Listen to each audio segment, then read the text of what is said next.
I'm your host, Josie Van Dyke, and I am sitting next to the one, the only, Whitney Haley, Tennessee Whitney, everybody. She is in Utah. Welcome to Weekly Trash. Why do I want like a soundboard that's like, yeah? Well, there is. So we will include that after. There will be claps after inserted into the final edit. Okay. Don't you worry. I just clapped for myself, so. Let's all clap. Real claps. These are real claps. These aren't inserted. These are real, baby. I'm so excited to have you on the podcast. I'm so excited that you're in Utah. We've already kind of spent half a day together because I took you to my daughter's soccer game. So fun. We did That was so DoorDash. We hung out. We've already had a minute, but I was like, okay, we can't talk too much about you because I need to hear about you on the podcast. So we've done a good job at like not really going in depth talking about you while we've not been podcasting. So I'm excited to get the full dumpster deep dive of Whitney Haley. Yeah, that was so hard because normally I just want to yap. Like an open book. Tell the as soon full as I story. meet you. Yeah. Yeah. I was like ready. I was like, oh God, I have to be quiet. I know, we're This like, is so what, hard. what do we talk about in the car? So like, how was your flight? Which it was so crazy at the airport. We ran into Layla. Mormon Wives Layla. Yeah. And I was like, what are the odds of that? Yeah. And people on my Instagram are already, they're like, are you there for the Mormon Wife show? I'm like, no, why would I be on the show? you're a Mormon wife now. What do you mean? I'm actually Whitney? a replacement for Jessie. Like, what do you mean? Everybody says I look everyone like said her. you look like. Well, and I showed you a temple. I gave you the full rundown of the temple, all the things. So I feel like you are slowly being immersed into Utah culture. And then we're going to go to Pilates after this. I'm so excited. You want to go to the Lonely Ghost grocery store. Yes. Which I've never even been to. I've never been to it, but we're going to go today. And It's so cute in there. it's so cute. I feel like Lonely Ghost is like a staple in Utah. Like everyone knows about it. Yeah. But I feel like it's definitely a younger a younger group of kids, people here in Utah. Like I feel like the people who wear it in Utah are like 20 and younger. I've been 25 for the last 12 years. Like you're always 25. I've been 25. Like, what I'm do you only mean? 25. I am 25. Yeah. So how old are you, Whitney? 33. You're 33? And you're glad that you're lucky I remembered that because normally I don't even remember. Like, I don't even know. I'm like, I'm somewhere between 31 and 33. I'm 25. Between like the chemo and my ADHD, sometimes I don't even know my name. You don't. It's like what your bio says. Chemo killed your brain cells. Yeah, it did. So yeah, which is why. And I only had one left, so. Like it's barely hanging on. It's barely hanging on, which that like leads us into your dumpster deep dive because for people who may not know your story, you had cancer, you had a previous marriage, you have 3 kids now, you have a lot to your story. So we need to dumpster deep dive the hell out of it. And I'm kind of hoping that I start getting like a southern twang as we're like talking. Like I'm going to start talking like this. I'm going to start talking like this. People are going to be like, is it Whitney or is it Josie? Like, I don't know. Like, that's crazy.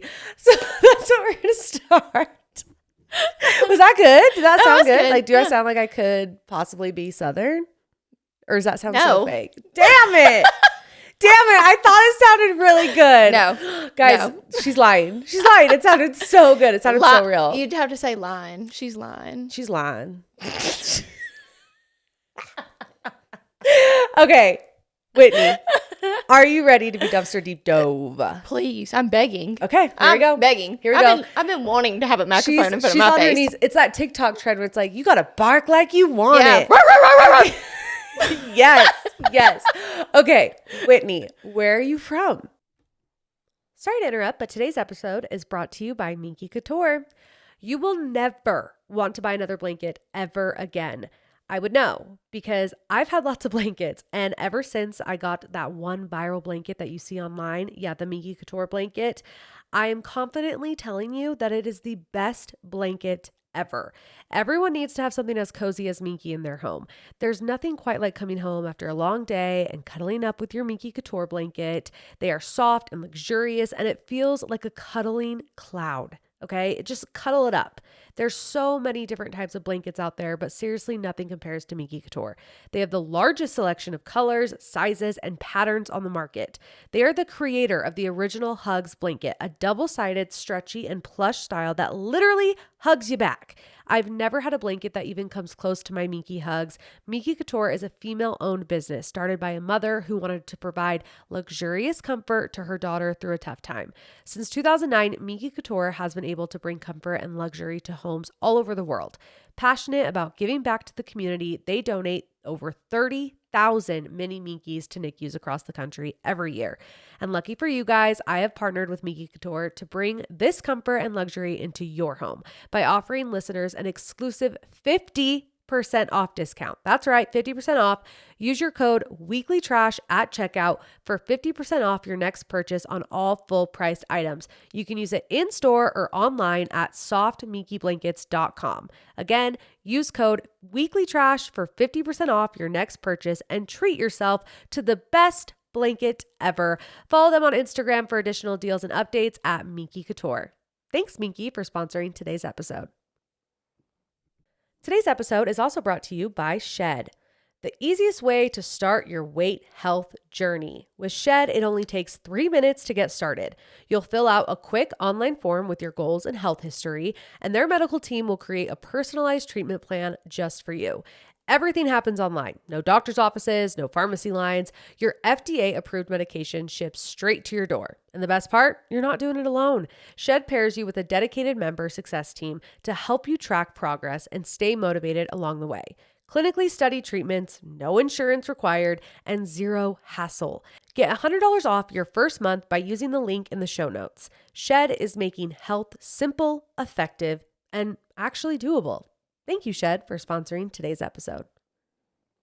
Jackson, Tennessee. Born and raised, Jackson, Tennessee. And what's your family like? You have a brother. Yeah, a brother. He is a certified redneck. Love him to death. He identifies with that? Yes. He says, I'm a redneck? Absolutely. Okay. Loud and proud. Out shooting ducks and deers and, oh God, that might offend some people.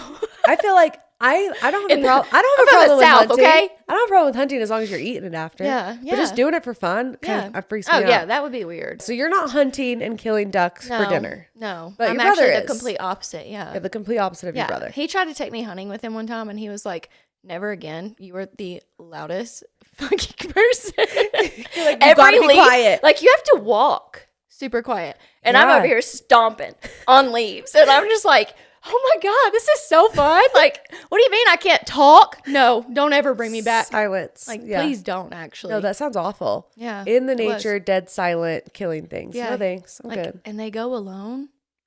I'm like, so you're me outside alone, trapped with my own thoughts? No. No, that's danger. No, danger zone. Danger zone. I need somebody to talk back to me. How were you raised? Were you raised religious? Were you raised Southern Baptist? Southern Baptist. Did you have a good childhood? Yeah. Yeah? Yeah. Amazing. I love that. So amazing. So in high school and like growing up, did you do sports, any activities? Yeah, I did softball for like a year. Softball girl.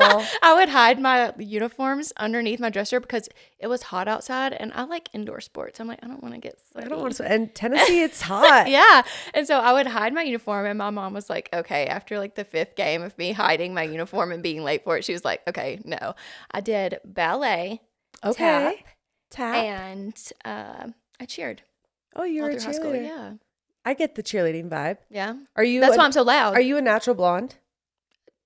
It depends. Some people, I feel like that's a controversial question. Yeah. People be like, we're about to break the internet. When you're in the hair world, I am technically a blonde. I'm just a level 7 blonde, which is dark blonde. You're a dark blonde. But yeah. Got it. I like to call myself a blonde, but my husband's like, you're brunette. I'm like, shut up. No, you're blonde. Internally, I'm a blonde. You're a blonde girl. Yeah. Down to my soul. So were you a good kid in high school? Like what would you say your parents thought of you as a high schooler? Oh, me and my mom would fight all the time. So she thought I was like terrible, I'm sure. The worst. Yeah. But me and my dad had such a good relationship. It was incredible. He always like took us to ride 4-wheelers and would play outside with us all the time. My dad is like a grown child. Okay. It was so fun. That's so fun. Yeah. My mom was like very chill. Like she would be the one to take me shopping. That's where I got my shopping addiction from. Okay, is her. shopping. Yeah. We love a good shop. It's good for the soul. Not for But you didn't grow up, I saw you talk about, you didn't grow up with like a lot of money. Like you weren't. Oh God, just no. a very humble family. No. Nothing crazy. No. It was crazy. Like after I moved back, one of the guys that I was dating before my current husband, we had actually bought my childhood home because it was for sale. And I was like, oh my God, I can't wait to like move into there. Yeah. Got in there and I was like, this is so tiny. It felt like kind of big when I was a kid. But I was just like, I feel like my head's about to touch the ceiling. And like all the rooms were so small. So like we didn't grow up like, I think the house was maybe 12 or 1,300 square foot. Okay. And it just wasn't anything special. And that was in Jackson. Yeah. Have you ever left Tennessee? Have you ever lived? I lived in North Carolina for 5 years, 4 or 5 years with my ex-husband. Okay. So let's get to where you meet your ex-husband. Did you go to college, like after high school? Yeah, for 1 year. Okay. I was like, this sucks. This is not for me. Like, I have to go to class. No. Like, I have to be willing to go to class. No. Yeah, what was your hated plan? school. Like, did you have a career? I was going to be a school teacher. Oh, okay. I think you would have been a really good school teacher, though. No. You would have been the favorite teacher. They'd be like, I want to be in Mrs. Yeah, Whitney's because class. they wouldn't learn anything. Exactly. Like, you want to know? You want to know the tea? We're watching Sit pop down. culture. Sit down. Are you sat? Yeah. Are you sat, Yeah. class? You want to learn how to braid each other's hair? Like, Let's go. I'm a beauty person. So then Deep you down, yeah. you dropped out of college, not high school. Maybe. High school's hard Coulda. too. Coulda. Drop out of college and then you did cosmetology school. Yeah. Okay. Had you met your ex-husband at this point? Okay. So met my husband in college, like maybe 5 months before I dropped out. Okay. He was military. And so we met, got married, like not even 4 months later. Typical military situation. But like that's every relationship in Utah. Really? Oh my gosh, yeah. Everyone Like gets love bombing? Love bombing, getting married, just like the rush to have sex is like a big part of it. Oh, really? Yeah. Like I would say majority of people get engaged because after they 4 months. they don't be doing it. They don't be doing They it. don't be doing it. They stay in celibate. At least they say my it. God. They are, but I don't know. But okay, so you get married, not engaged. You get married after 4 months. Full blown married. Had a baby. Like I was pregnant while saying I do. Did people know you were pregnant? No, my mom did. She But that cried was it. so hard. Is that why you got married? No. No. We wanted to get married, have a baby, but it happened first. The baby happened first. Okay. Yeah. So you were, I didn't know I was going to get pregnant that easy. but you were madly in love. Yeah.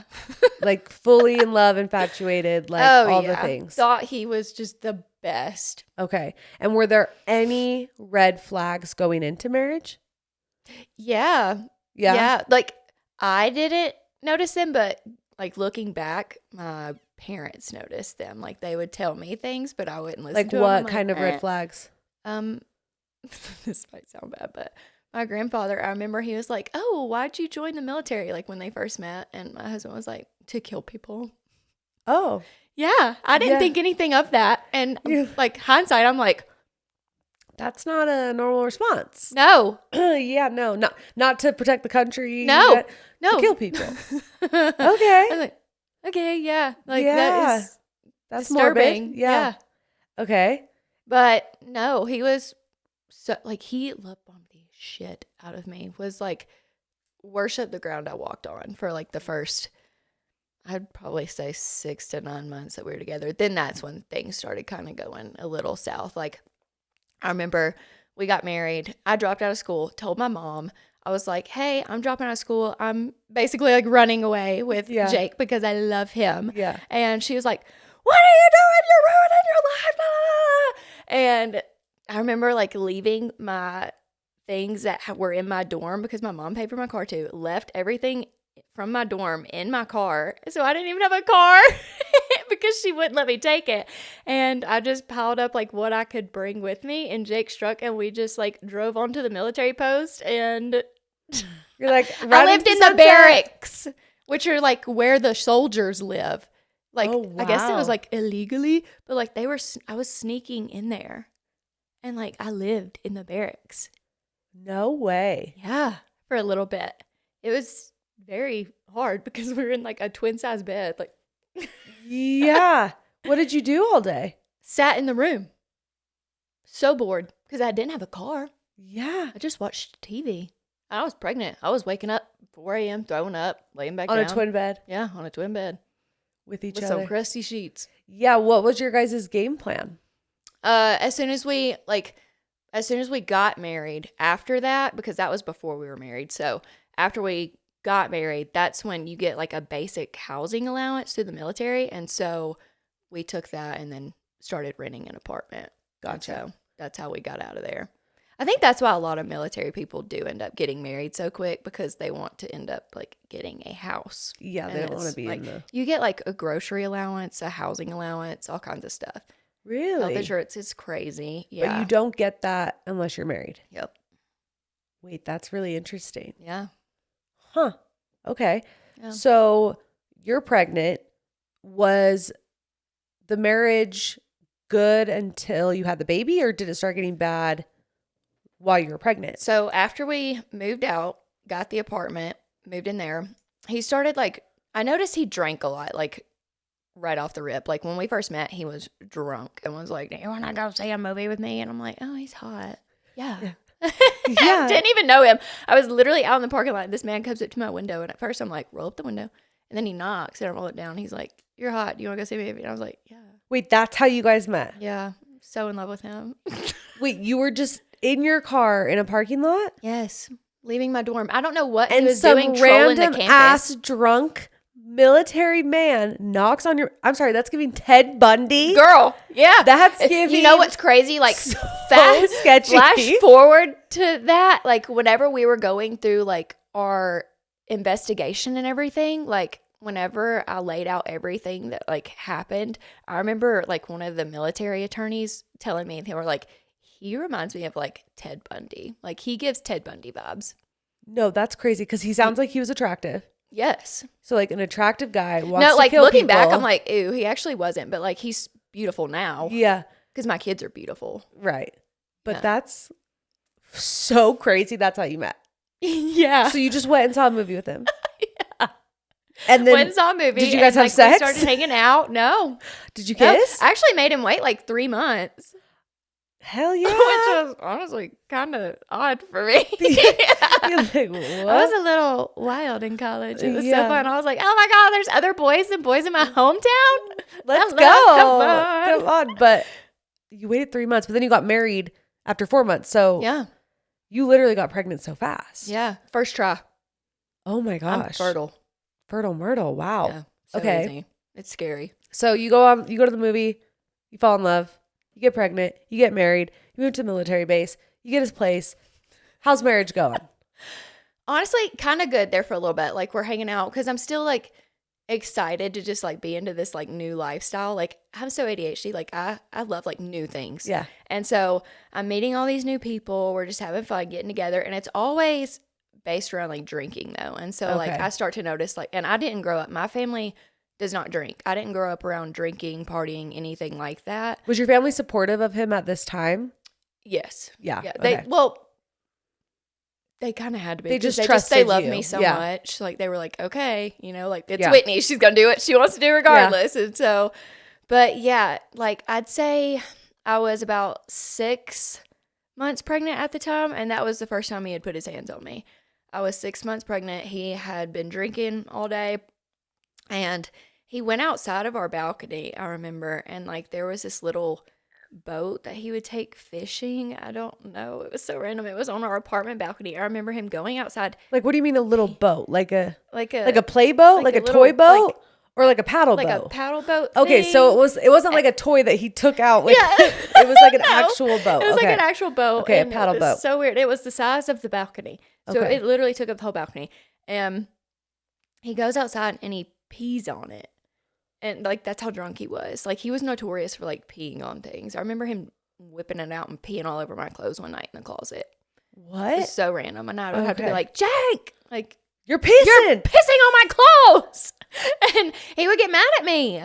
Okay, so he was a drunk. Yes. Alcoholic. Like, raging drunk. Okay. So drunk. And I remember like saying something to him, and then we ended up like getting into it, and he like held me by my throat and like pinned me against the wall. And I remember like in that moment I was like, holy shit. Like that was odd.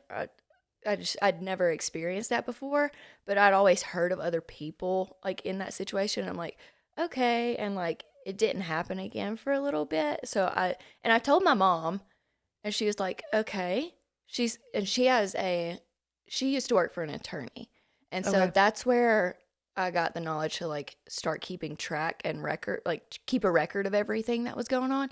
And so she's like, I want you to know, she's like, I don't think that you're going to leave right now. She's like, I could try to beg you because normally this situation is going to get worse before it gets better.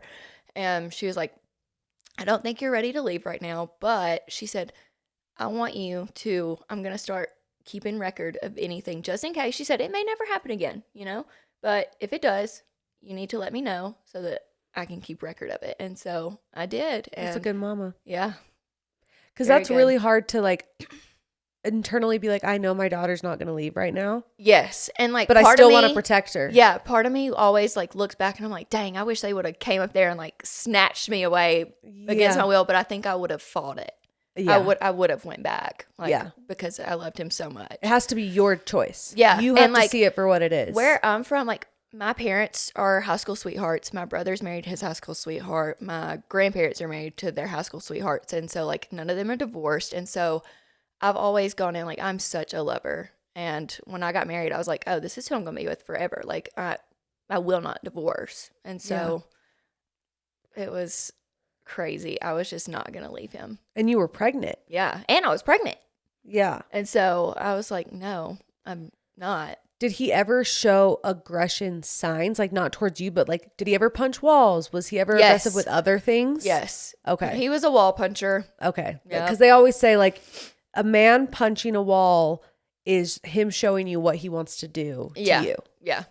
But he's doing it to a wall instead. Yeah. We would have holes all like in our house in North Carolina. We had like 3 or 4 places where we had to get it patched, and it was just crazy. People would come over and I'm like, oh, I fell. Or like, oh, this happened, like it's fine. Well, and I'm sure I'm not sure. I know there's women listening right now who have a husband or a boyfriend and they have holes in their walls. Oh yeah. You'd be surprised how many women just kind of are like unsure of how to get out of that situation. And they're scared because a lot of women, like in my situation, I was a stay-at-home mom. So I was completely reliant on him, his income, everything. And so like I was like, I don't know how I can even get out of this because like no, there's nobody to support me.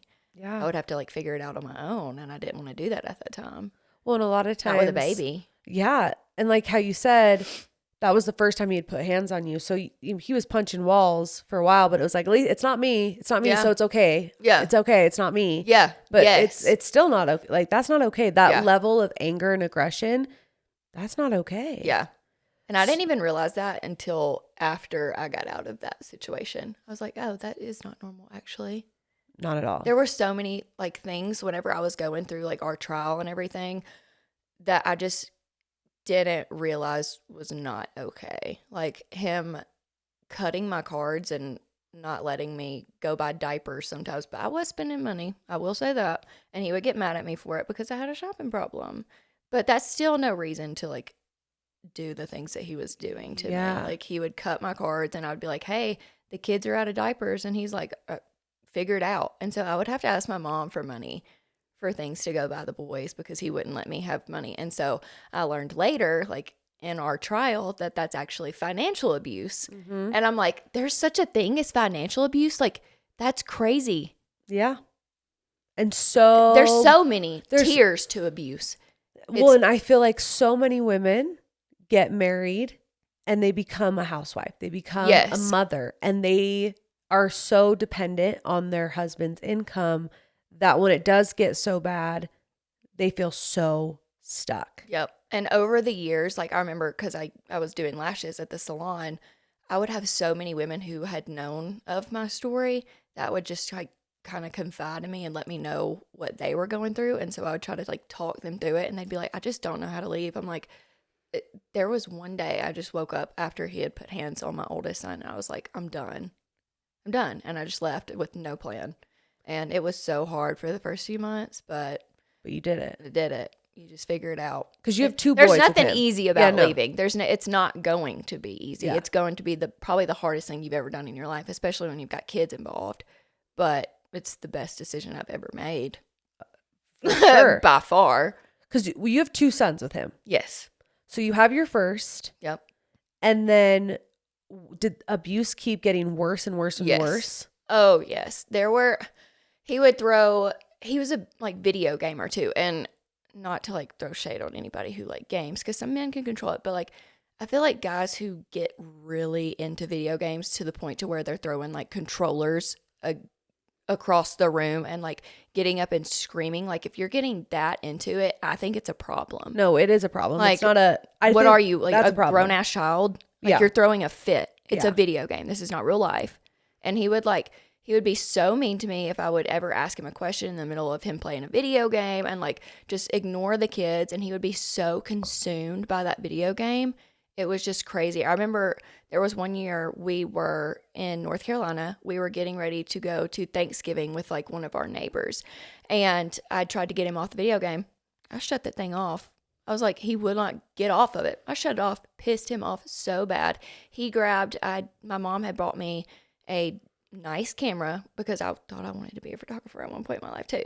And so she bought me the camera. He literally grabbed my camera, smashed it repeatedly against the floor, grabbed 2 shampoo bottles and chunked them across the room at my head. And so like I remember sending my mom pictures of my camera being shattered and the shampoo like all over the wall that day. And he had actually like slapped me across my arm. And so like my neighbor had actually asked me, she was like, what's wrong with your arm? Because I think she noticed the handprint. And I'm like, it's fine. It's fine. Well, and I think I don't know if this is true or not, but I do feel like a lot of people say that in the military, there are a lot of abusive relationships. So many. It's almost normalized. Yeah. And the military, like, I hate to say it, but protects them. Yeah. They do. They try to, at least. Because were there any situations, if I wouldn't have had the evidence that I did, he would not have been kicked out of the military. There's no doubt in my mind. He would not have been held accountable for what he did to me at all. Were there other women that confided in you or that you confided in that maybe were in similar situations? Yeah. Yep.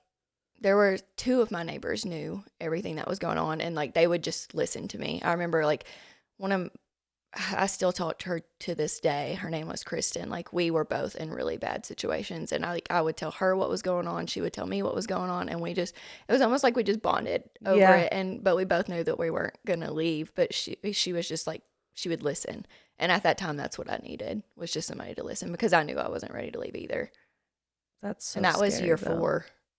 So you'd already had 2 kids at that time. Yeah. So when you got pregnant with the second, was that planned? Were you like, this maybe will make things better, or? It was so weird. I remember like we wanted 2 children. That was all I ever really wanted, was 2 kids. But we got pregnant with Brecken. Berkeley was 1. And so they're 2 years apart. But we got pregnant with Brecken because he wanted another one too. And so we were like, I mean, yeah, might as well, like, let's just do it. And so we like got pregnant on a whim and had Brecken. But he was, after him, I think that's when it really got bad, because that's when I don't think he realized how hard children really are, and like how loud they are, and just how needy. They're children. Yeah. Of course, like you're going to have to take care of them. You're going to have to do things. And like, I think taking care of kids was something that he just had no interest in. I'm like, I remember him telling me actually that he only wanted to have children so that in case he died, like while being deployed, he would have somebody to carry his name. That was the only reason why he wanted children. I remember that. Like that just clicked all of a sudden. Really? Yes. And then, oh my God, this is all coming back. So another reason he had told me that he had wanted to get me pregnant was so that while I deployed, because military wives are notorious for cheating. Yeah. Okay. Yeah. And he had told me at one point, he was like, I honestly just wanted you to be pregnant while I was deployed so that you wouldn't cheat on me. How often was he deployed? He only deployed twice. Okay. So he deployed when Berkeley was 2 weeks old. Okay. Was the first time I had Berkeley. He immediately went to Afghanistan. Yeah. And he was gone for 9 months. And that's a long time. Was it kind of nice? Yeah. Or did you miss him? Yeah.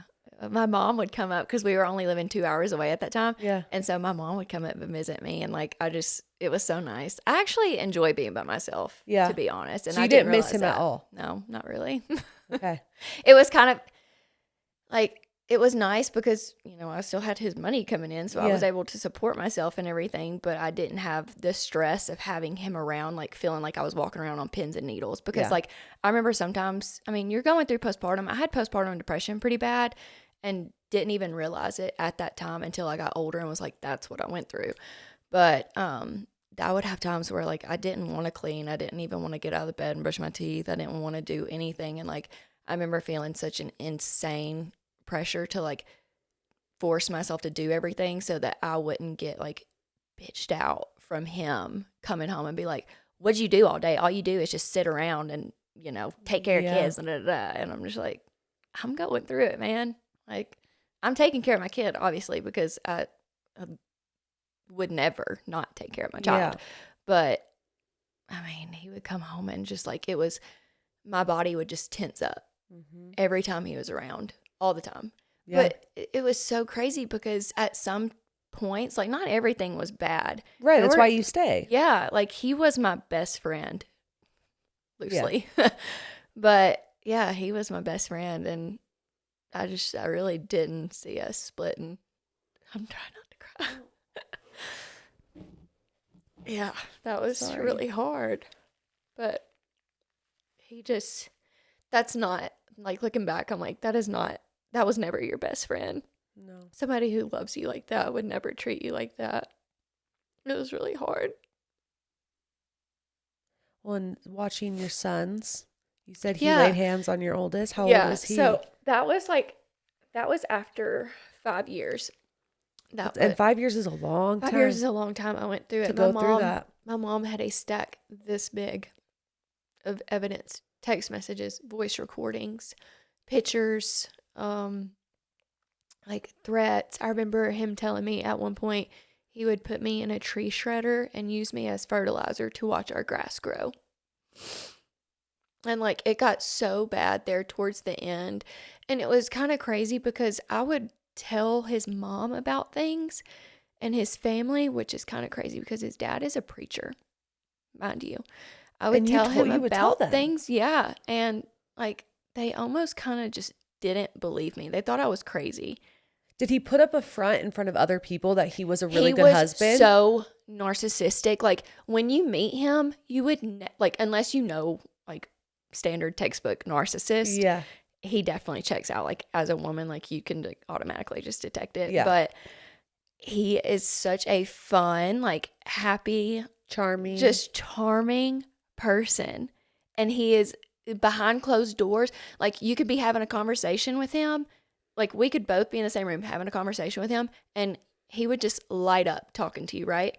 And then as soon as we would walk away and he would be in a room with me, it would just be immediate, like shut off and just be an ass. Really? It was so crazy. So many people, whenever I came out about him being abusive, were like, she's lying. She's literally crazy. Like, he would never do that. Would never. Like, he would tell me, that's where a lot of my self-esteem issues came into it. Like, that's why I ended up getting my mommy makeover, honestly. He would tell me things like, your body's disgusting. Like, if you leave, nobody's ever going to want you because of how gross you look naked. Like, you're not going to be able to support yourself. You're never going to be able to make it without me, all these things. And so, like, after hearing those things for so long, you start to believe them. Yeah. And which is so odd for me because I am such a, like, headstrong girl. Like, if I want to do something, I'm going to do it. Yeah. And, like, I got so brainwashed by him. It was insane. But he was very narcissistic. Nobody really believed me until, like, I was like, here's the picture. Yeah. Like there was one year we couldn't have pets. We adopted a boxer. She was so cute. I can't even remember her name. I think it was Sadie, and got her. She was probably like 4 months old. This dog, I think, like nipped at Berkeley, which is like, it's a puppy. It's Yeah. gonna bite, Yeah. whatever. And this is so disturbing. He literally grabbed this dog and slammed her on the ground, like broke her leg in half. And I remember not knowing what to do because me being brainwashed, I was like, I have to protect him. Like, we've got to get rid of this dog. I cannot have this dog in my house because I'm so scared that he's going to like kill it. And I'm not, like, I could not do that to that sweet, poor puppy. And I was like, I got to get her out of here. And so I remember like posting on Facebook, like, oh, our dog like broke its leg, like playing outside. And I remember a woman coming up and adopted the dog. And I lied for him. I was like, our dog was just running outside and like tripped and broke its leg, but he literally slammed her on the ground, broke her leg. I'm like, it's one thing to like hurt a human, but I feel like it is so beyond insane to hurt an animal. And how old was your son at that point? He was only 2 or 3. Like, do they have memories of him in this way? Berkeley kind of does. He remembers getting whooped with the belt, but Brecken has no recollection. Brecken doesn't know anything. I left when Brecken was, God, my years get so tangled up now. Oh yeah, I'm sure. I left in 2017, so he would have been like 2? Like 3, anywhere from 3 to 5. Oh, okay. They were little when I left. Okay. But that was the final straw, was him laying hitting hands. Berkeley. Yes. Yeah. I remember the story's crazy. So I was watching one of my friend Kristen that was also going through like a really bad situation. I was watching her, I think her 2 kids. I was watching her 2 kids, and her youngest one, he's a little shit. Love him. And he was like outside with Berkeley. They were the same age. And so they're just out there being boys and like 6, come 5? inside. And how old were they? God, they were probably 5. Okay. Probably 5. And so Berkeley and Ben, which was his, all the bees. All the bees, girl. Bentley, and, Brooks, Banks, Berkeley, Ben. Ari is the only one that without the bee. But so they come inside, and Berkeley walks up to Jake while he's on his video game. Mind you, I told you he gets so into it. He flips Jake off. It was like, like the little boy taught him how to flip him off. I don't know what it was. It just flipped something in Jake. He stood up, grabbed Berkeley up by the arm, dragged him upstairs. Berkeley screaming. Like, this was so traumatic for me. I'm like shaking. He grabbed him up in front of this other kid, mind you, but grabbed him up, dragged him up the stairs. Like, his body was going doop, doop, doop, doop, doop, up the stairs. And I remember screaming at the top of my lungs, stop, like, please stop. What are you doing? Like, do not drag him up there. What are you doing? And he's like, shut the up.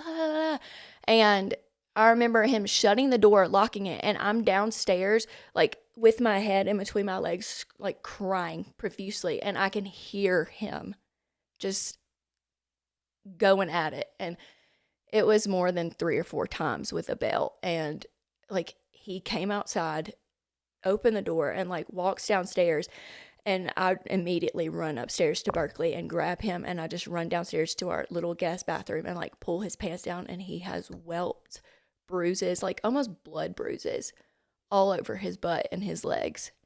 And I remember thinking right then and there, I was like, this is it for me. Like, I will do whatever I have to do. In that moment, I was filled with rage. Like, I didn't love him anymore. Like, it just all went away all of a sudden. I'm so sorry. It was crazy. I'm sorry that it took that. Yeah. Like, it had to be every mother's nightmare. Yeah. To finally be like, I'm done.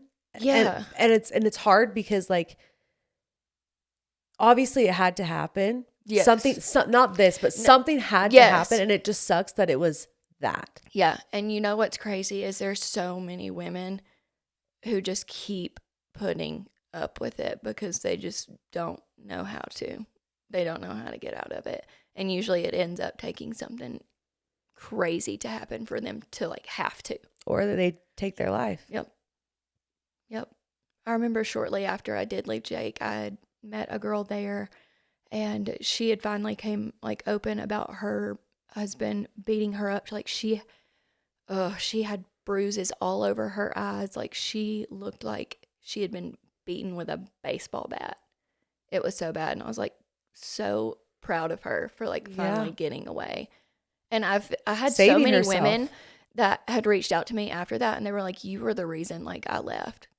And they were like seeing the fact that you could like do it and you figured it out. And she was like, you know, I might be poor right now. I might be living with my parents too, just like you are, but I'm out.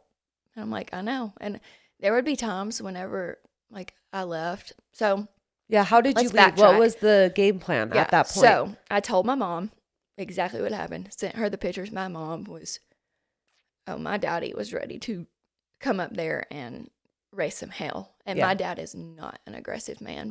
My dad has always kept his mouth shut. He's a little quiet guy. Nothing like me.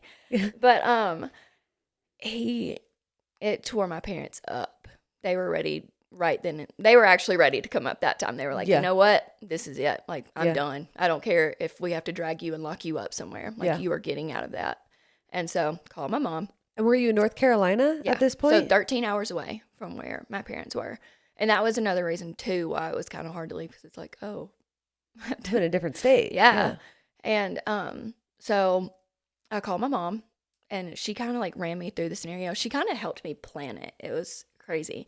And you'd be surprised how many women have to like plan strategically to get out of that. Because if you don't, and it gets put on us as like being manipulative, but when you're with a narcissist, you almost have to learn to be a narcissist yourself in order to manipulate the narcissist so that you can benefit. They need to think that you're staying, that you're happy, that everything's good. Yes. And so, and I called my mom and I was like, hey, I'm ready.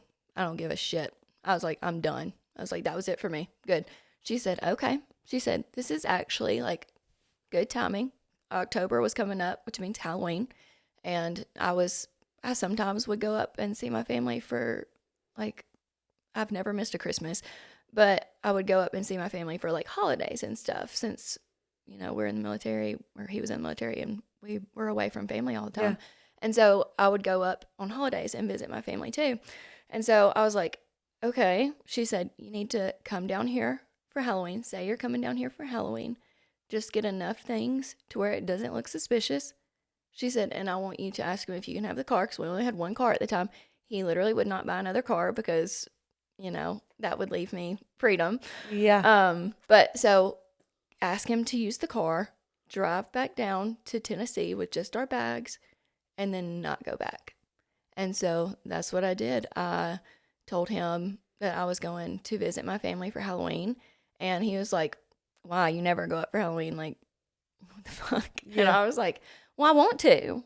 Yeah. You know, like having to be all happy. And that's where it's like, sometimes I'm like, am I crazy? Like, you had to be an actress. Yeah. You had I was to play like, the part. I literally feel crazy. Yeah. But I'm not. I was having to act. And so I remember I told him, and he was like, I mean, whatever. Okay. And I was so shocked that he would do it. I'm like, okay, that's gotta be like a God thing, being like, here you go. This was it for you. Yeah. And so he, let me have the car. I packed us like 4 outfits a piece in our little baggies and took our little Kia Soul to Gatlinburg. Like my mom paid for a hotel for us to stay halfway so that I wouldn't have to drive 13 hours with the babies. Yeah. And so I stayed in a hotel that night, and I remember calling my mom, and I was just squalling. I was like, I cannot believe like I'm leaving. Yeah. Like this is real. Like, I'm about to have to figure out how to live by myself. This is horrifying. Yeah. And, like, I was just so happy and proud of myself. I felt like a little badass, to be honest. You are a badass. But I was so upset because I was like, my kids are going to be raised in a household that is separated. Like, I've never wanted that for my kids. I'm a very big, like, I mean, if you can, not for pertaining to my situation, but like if there's things that like you can work on in your marriage to try to stay together, I think it's always the best alternative, especially for the kids. But I was like, I didn't want them to grow up in a broken home. But I mean, it's what had to happen. And had to. Yeah. To protect you, to protect them. Yeah. But I remember, so the next day after we stayed in the hotel in Gatlinburg, we drove back to my parents, and I'd let him know that I made it and everything. And he was like, okay, well, he's like, don't be spending all kinds of money. Da, da, da, da. And I remember after 3 days, I think it was on a weekend. So I stayed the 3 days that I told him I was going to stay. And he called me. He's like, hey, when you coming home? Like, I was like, is it okay if I stay another day? I was not ready to tell him. Like, I didn't know how to, because I was scared, because I know, like, his reaction was going to be, like, do something crazy. And he would feel, and I was worried about what he would do, because he wasn't near me, so he couldn't control. Yeah. He couldn't control me. And so I remember telling him, I was like, oh, I think I'm just going to stay for a couple more days. And he's like, I need the effing car, Whitney. La, la, la. I was like losing his mind. And I'm like, well, I don't know what to tell you. Like, I'm sorry. Like, yeah. I just don't, I'm not ready yet. Yeah. And so I ended up like staying. And then I told him I ended up staying for 2 weeks. And then I finally mustered up the strength to tell him. And immediately he took me off the bank account. Granted, I still needed to buy his children things. Like, yeah. He did not think about the kids at all. That was one thing that any of the abuse that ever happened, it was in retaliation. Like, it was to hurt me. So, like, it would punish the kids. But as long as he was hurting me, it was he was satisfied. Yeah. And so he took me off the bank account, which, I mean, you know, we're getting a divorce anyway. So, like, understand the thought process behind it. But also, like you still have kids. Like, take me off the bank account, but then, like, send me something like child support or something. Yeah. But took me off the bank account. And at one point, before we had, like, went to court and got, like, child support set up, anything like that, my grandmother, I call her Nanny, she is, like, a second mom. Like, yeah. My best friend. My nanny is everything to me. But she's was 70 something and was paying for my gas, was helping, like, buy the kids food, diapers. My mom was too. Like, everybody was supporting us, like, financially for several months until we were able, like, anytime I would go to dinner with, like, my friends when I would move back, because I was so isolated, I didn't really have a lot of friends that I could hang out with. And so, like, when I moved back, I was like, wow, I have help with my kids, and, like, I can go do things. Like, this is actually kind of fun. Yeah. And so I remember I would, like, go out to dinner with my friends, and I would have to ask my parents. I'd be like, hey, can I have $20? I was 25 years old, asking my mom for money to feed myself. I had nothing. And I left all my clothes up there. I did not go back and get anything. Really? No, not until, it was after probably 6 months. I'm surprised he didn't do something with it all. Oh, it was, there were clothes all over the floor. Yeah. Because some of this happened in Tennessee and some of it happened in North Carolina, what was, like, the court process? Like, did you have to go to North Carolina for all this? I made him do it. Okay. He knew that I had all that evidence on him, because once I turned him into the military too, I could have had him put in prison. Yeah. I could have. Why didn't you? I couldn't do it. I don't know why. I just couldn't. Because deep down you loved him in a weird way.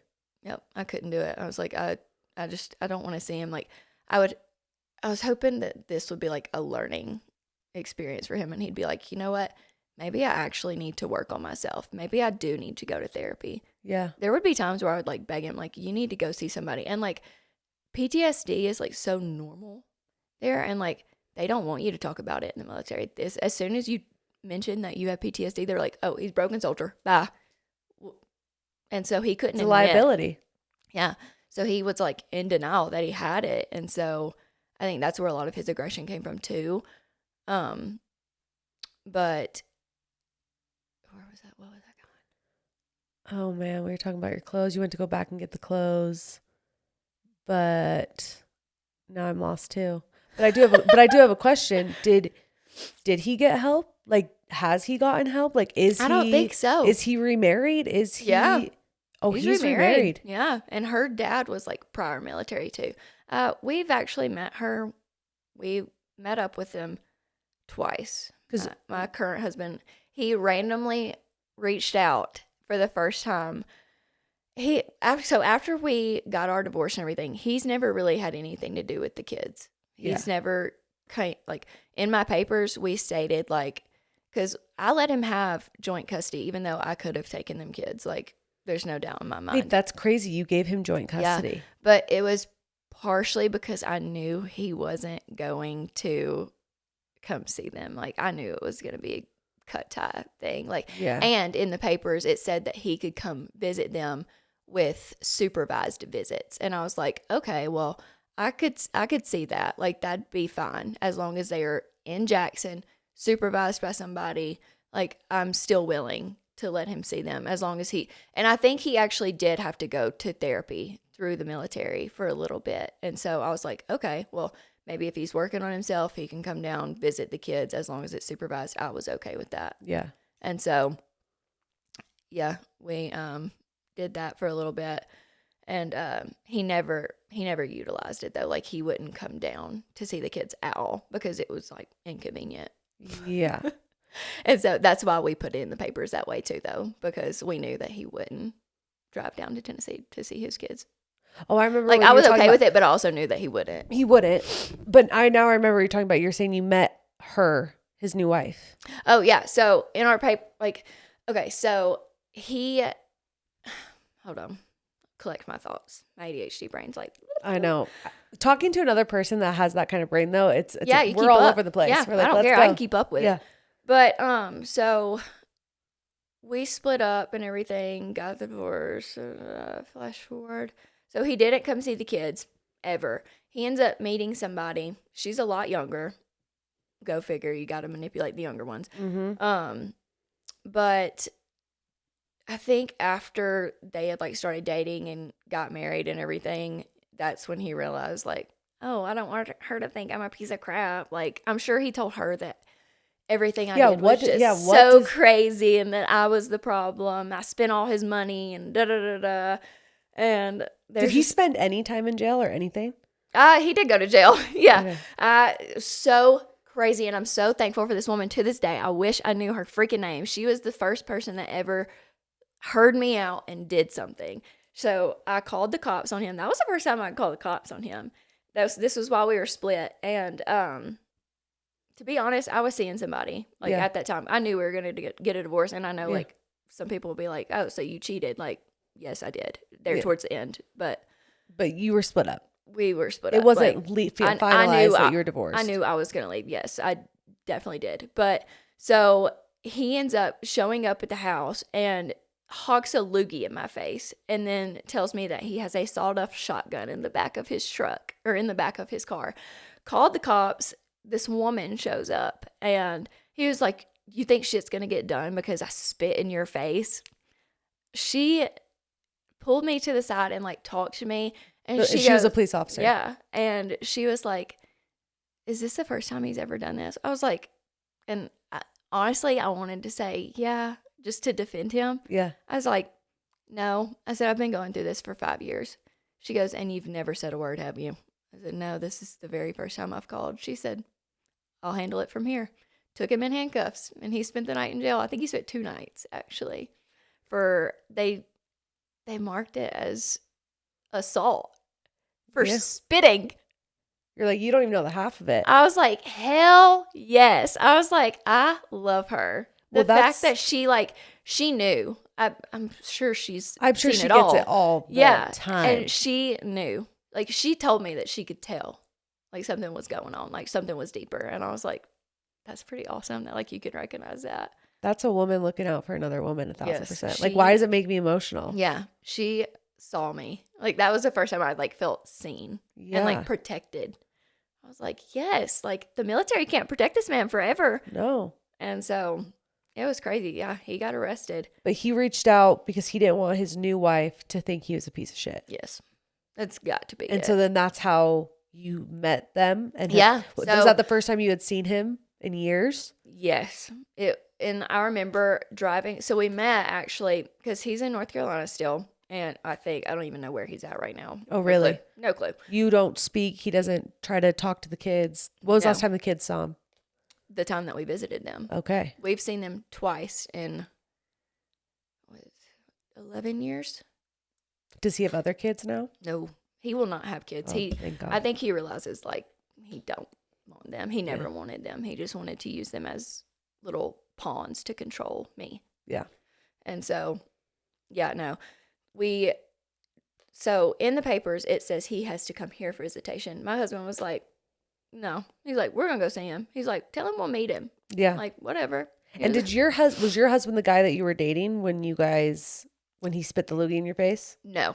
Okay, so how soon did you marry your now husband? This was after. Okay, so me and the guy that I was seeing before the divorce, that ended as soon as I moved off. I was like, yeah, no, this ain't gonna work either. Yeah. He was like cheating on me. Like he was whole other thing around. Like yeah, which should have been a red flag because I'm like, you're willing to mess around with one who's still married. Like red flag.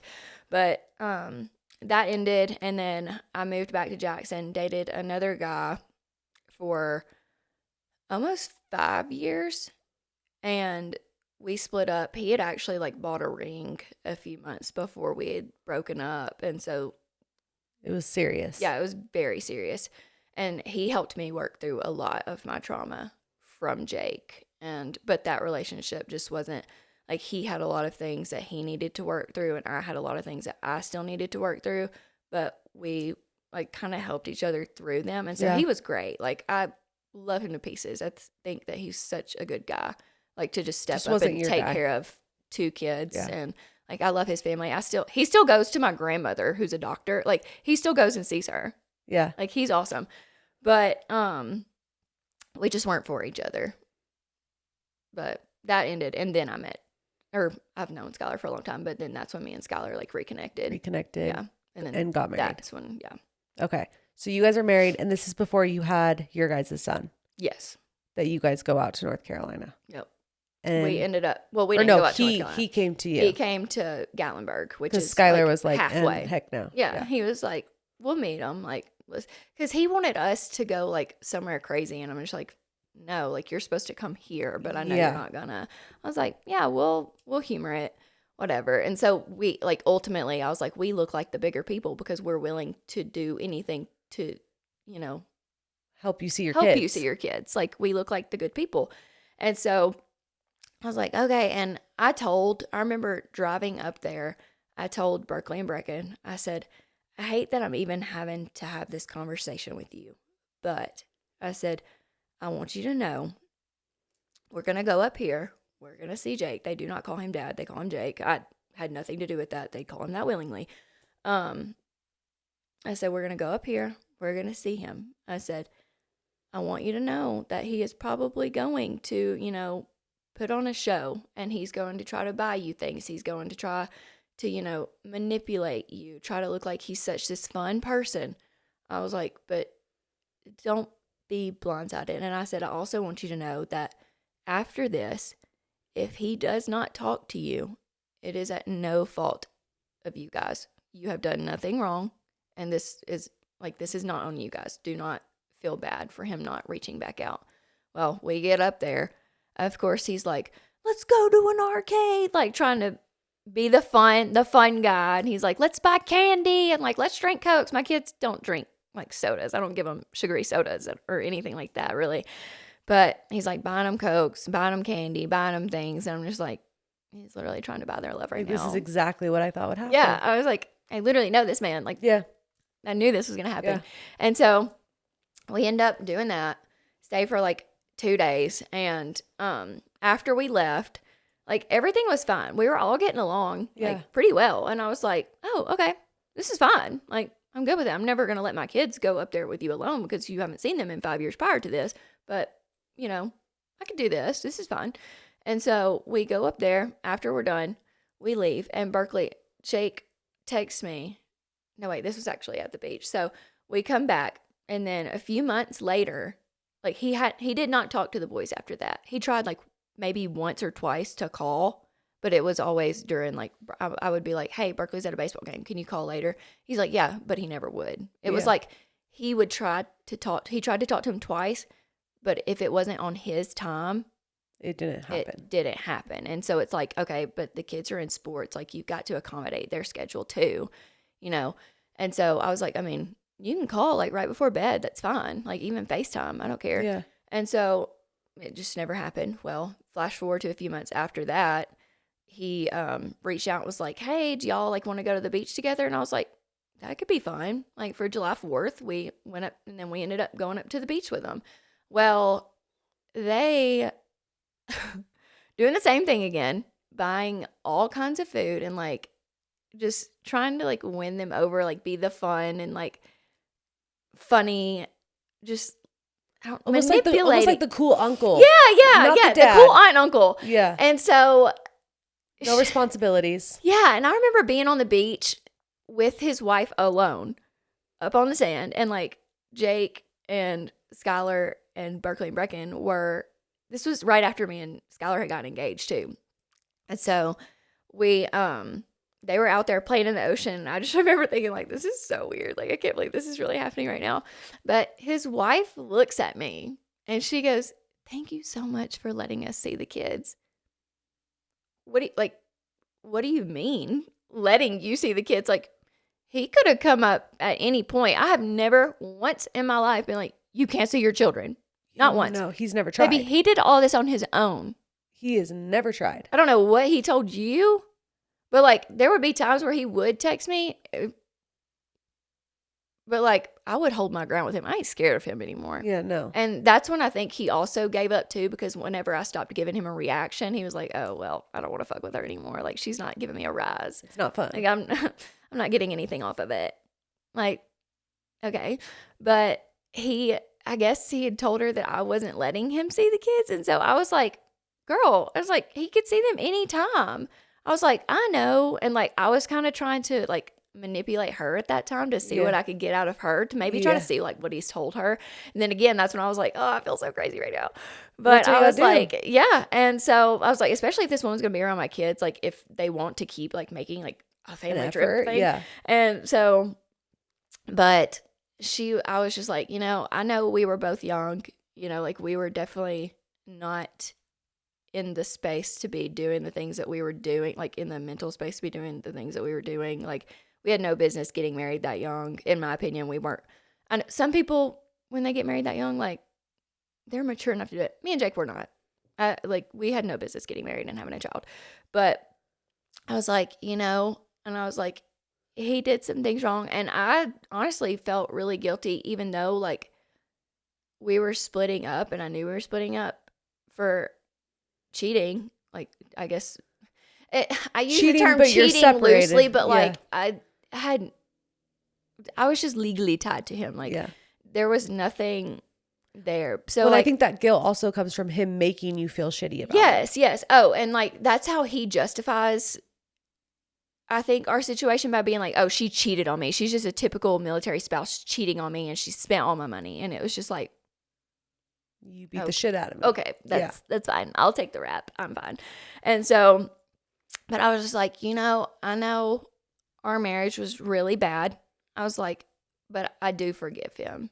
Like, and I hope that he has grown. And I hope, anything that happened during our marriage doesn't happen during yours. I was like, I just hope that he's taken everything from our marriage and like learned from it. I was like, I don't have any bad blood, and I really don't. Like, I don't hate him, but I think that's just a lot of that goes back to my faith too. I'm just like, I do forgive. Yeah. So forgive, but don't forget. Yeah. Hell no, I couldn't forget. Yeah, no. He like, It's so crazy because some of the things, like his words have stuck with me. I can't let go of them. That's one thing I've never been able to let go of. And like it affected me while dating. Like I would date somebody and I'd be like, who do I even think I am like dating right now? Nobody's going to want me. Like, and like if we would go to like have sex or something, I'd be like, oh, I don't want to be naked in front of this man. He's going to think I'm disgusting because Jake told me I was disgusting. Like, ew. And so it affected me really bad, really bad. And like his words have stuck with me for 10 years now. Yeah. Or 12, I guess. Wow. Yeah. So was that the last time you guys saw him, was that beach? Yeah. And it was crazy. So like they like drank and got high the whole time they were there. It was crazy. I'm like, you're here to visit your kids and you can't stay sober. Like, whatever, like nothing against getting high. Doesn't seem like they've really changed. There's no, I'm really like, and you want me to, because he had mentioned to me like sending the kids on a plane one time to North Carolina. I said, maybe them kids don't even know who you are really, and they don't even know your family. You think I'm going to put them on a plane across the world, given your past, what you've done to Berkeley? No. Does Berkeley remember that? Barely. Berkeley had to be interviewed by like the FBI or TBI, I guess, Tennessee Bureau of Investigation. Yeah. Like they had to put that baby in a room and talk to him while we were going through our investigation. It was crazy. That's so hard. It was so hard. I was like, I can't believe my child is having to go through this at such a young age. And so, but I don't even really think he remembers much about it. He remembers like daddy spanking him and like daddy and mommy fighting, but he doesn't really remember anything in full details. Brecken doesn't at all. Yeah. Brecken's like, why'd you leave?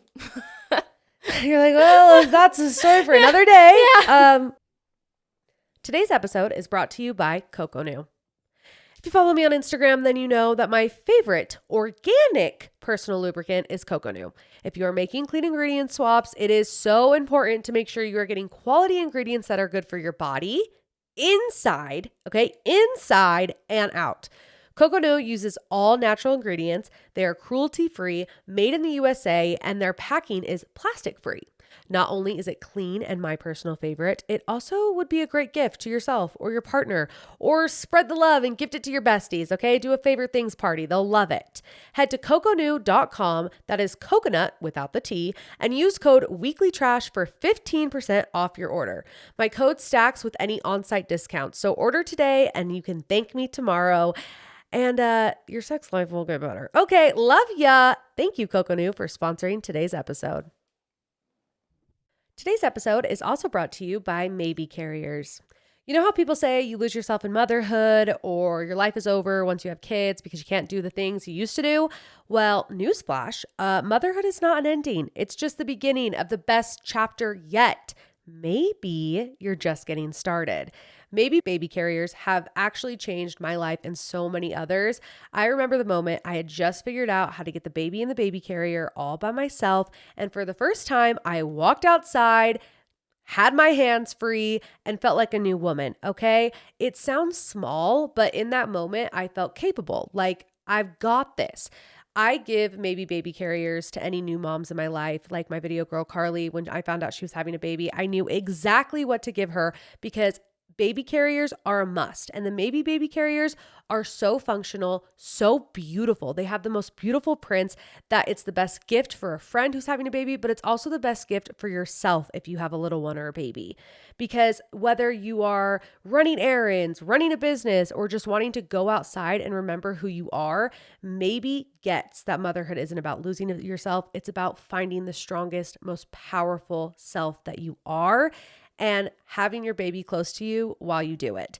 Visit mabeproducts.com and use code TRASH for an automatic 10% off your first order. That's mabeproducts.com, code TRASH, because maybe you're just getting started. Now you have 3 kids, you're married, you don't live in Jackson. No. You guys moved recently. Right. But before you guys moved, you had another huge life transition happen. You got diagnosed with cancer. Yeah. right after I had Ari. Yeah. So how did that come to be? What happened? What were your symptoms? It was crazy. So both of my pregnancies with Berkeley and Brecken were phenomenal. I just went over 2 weeks, so it was horrible. So it was 42 weeks of pregnancy. Yeah. I was pushing 43 with Berkeley. I was ready. I was like, I'm actually going to reach up inside of myself and pull this baby's leg out of me myself. Yeah. But so, yeah. What were we saying? We were saying your cancer diagnosis. All those brain cells, you guys. Yeah. So, okay. Ended up so when I was pregnant with Ari, I started, what I was saying. So my pregnancies with the boys were great. I never had anything wrong. Yeah. Like I never had to go to the doctor for anything like concerning. Yeah. Well, while I was pregnant with them. And so I ended up pregnant with Ari about anywhere from like 4 to 6 months in. I'm about to just take these off because I keep pushing them up. Okay. So I end up like 4 to 6 months pregnant with Ari, and I start itching all the time. And I'm like, what the fuck? I'm like, this is like an uncontrollable itch, like itching so bad that it's starting to get to the point to where it's affecting me mentally. I did nothing all day but focus on how bad I was itching. It was affecting me at work. I was doing lashes, and I would literally sit there. I would take longer on my clients because I would stop so often to sit there and scratch. Like, and I was scratching so hard to where I was making myself bleed and having bruises everywhere. And so I ended up, because that's a sign of preeclampsia, isn't it? I think it can be. So and there's also something called cholestasis. Yes. That's what it is. And so I go in and I'm like, hey, like, I don't know what this itchiness is, but it won't go away. Like I tried all the itch creams, oatmeal baths, because honestly, I'm like somebody who would try something like more natural before I would like be like, oh, more holistic. Yeah, holistic. And I tried all the creams. I tried oatmeal baths. I tried I can't remember what it was. Some like holistic lady tried me. I tried everything, okay? Yeah. And so it just would not work. And he was like, okay. He said, we're going to do your blood work and test you for cholestasis because, like, it could be that. But typically, cholestasis is where your palms are itchy and the bottoms of your feet are itchy. And so I was like, well, that doesn't make sense. But, okay, like, maybe I'm just one of the weird ones that, like, given my luck, my track record, it would happen to me. It's everywhere. I was like, it would be all over my body. Sure. And, I think a lot of the times too, women can be itchy, just like, because I don't want to scare anybody and be like, oh, if you're itchy during pregnancy, you might want to get checked for cancer. Yeah, no. Because there's been so many people that have messaged me and be like, I'm itching. Do I have cancer? I'm like, girl, go to the doctor. Oh no, go to the doctor. Yeah. But, so oh Lord, where was I at? I'm just going to cut all the parts of us going, what? What are we talking about again? Sorry, guys. Sorry, our ADHD. Yeah. Our bad. And I'm medicated. That's which crazy. is even worse. No, but you had cancer. You have an excuse. You did chemo. Okay, so they do the test for the thing. Yes. So what is it? Scoliosis? Scoliosis? Cholestasis. You made me forget. Okay. Cholestasis. And so that it keeps coming back negative. They tested me so many times. They were like, okay, well, maybe this blood panel, like we checked it on like a bad day or something. And so we would just keep on checking it. And so I was like, okay, well, like this is not making any sense. Like I had convinced myself that I had it at that point. I was like, I've got it. Like I know I do. It's just y'all are doing something wrong. Yeah, the tests are wrong. I remember he had recommended me to a dermatologist actually because he was like, well, maybe it's just hormones. Yeah. And so I was like, okay, that would make sense. Hormones literally do insane things to your body. Yeah. Literally hate being a woman. We blame hormones on everything. Oh, you're gaining weight? Oh, hormones. Hormones. Oh, you're grumpy? Yeah. Hormones. Oh, your breath stinks? Hormones. You can't have orgasms? Hormones. Yeah. It's always the hormones. The sun's not coming up. Hormones. Hormones. But your car doesn't start? Yeah. Hormones. Your grass is dying? It's hormones. It's literally your hormones. You're walking on the grass and your hormones are rubbing off your feet onto the grass. Everything. It's everywhere. Yeah. But so he was like, well, maybe it's your hormones. So I go to this dermatologist. She puts me on this medicine that is supposed to treat cholestasis. She goes, okay, well, we're just going to treat you for it like you got it. And I was just kind of like, oh, okay. I mean, cool. Maybe it'll work better. And it didn't. Nothing ever ended up helping. And he had ended up sending me to a, what do you call it? Like a special doctor. A rheumatologist? No. It was like for the baby. Oh, an OBGYN? Yeah, but he was like a special one that you go to, like if you have like really bad complications or something. Okay, like a high risk. He ends up sending, high risk doctor. And so he ended up sending me to him, and like he never said anything either. Like nobody could figure this out. And so he was like, okay, what we're gonna do? He chalked it down to hormones, and he's like, okay, so it's either cholestasis or your hormones. So what we're gonna do? He said, we're just gonna induce you early. And he said, hopefully, like after you have the baby, your hormones will level out. And the itchiness will just magically go away. And I was like, okay. That's fine. How far along were I don't you? have to be pregnant 42 weeks now? Yeah. Hell yeah. Get this baby out. And so I ended up getting induced with Ari. And probably 3 or 4 weeks later, I was still itching so bad. How far along were you when you got induced? 39 weeks. Okay, so you were still like really pregnant. He only took him a week early because he was like, I'm not taking him any sooner. I was like, that's fine. Yeah. And but yeah, the itching did not go away. And then that is a few months after I had Ari. You know, like women, our immune systems are obviously much weaker right after having a baby. We literally just birthed a human out of our vagina. Like, we're depleted of everything. Mm-hmm. And so I end up getting sick. And I'm like, ugh, it's probably because, like, my immune system's, like, weakened right now from having the baby. Like, I did go through a little touch of postpartum. I was like, it's probably just, and being tired, like, sleep deprivation does so much to your body that a lot of people don't even realize. Yeah. And so I was like, it's probably just a little bit of that while I'm sick. And I was like, okay, well, I'll go to the doctor.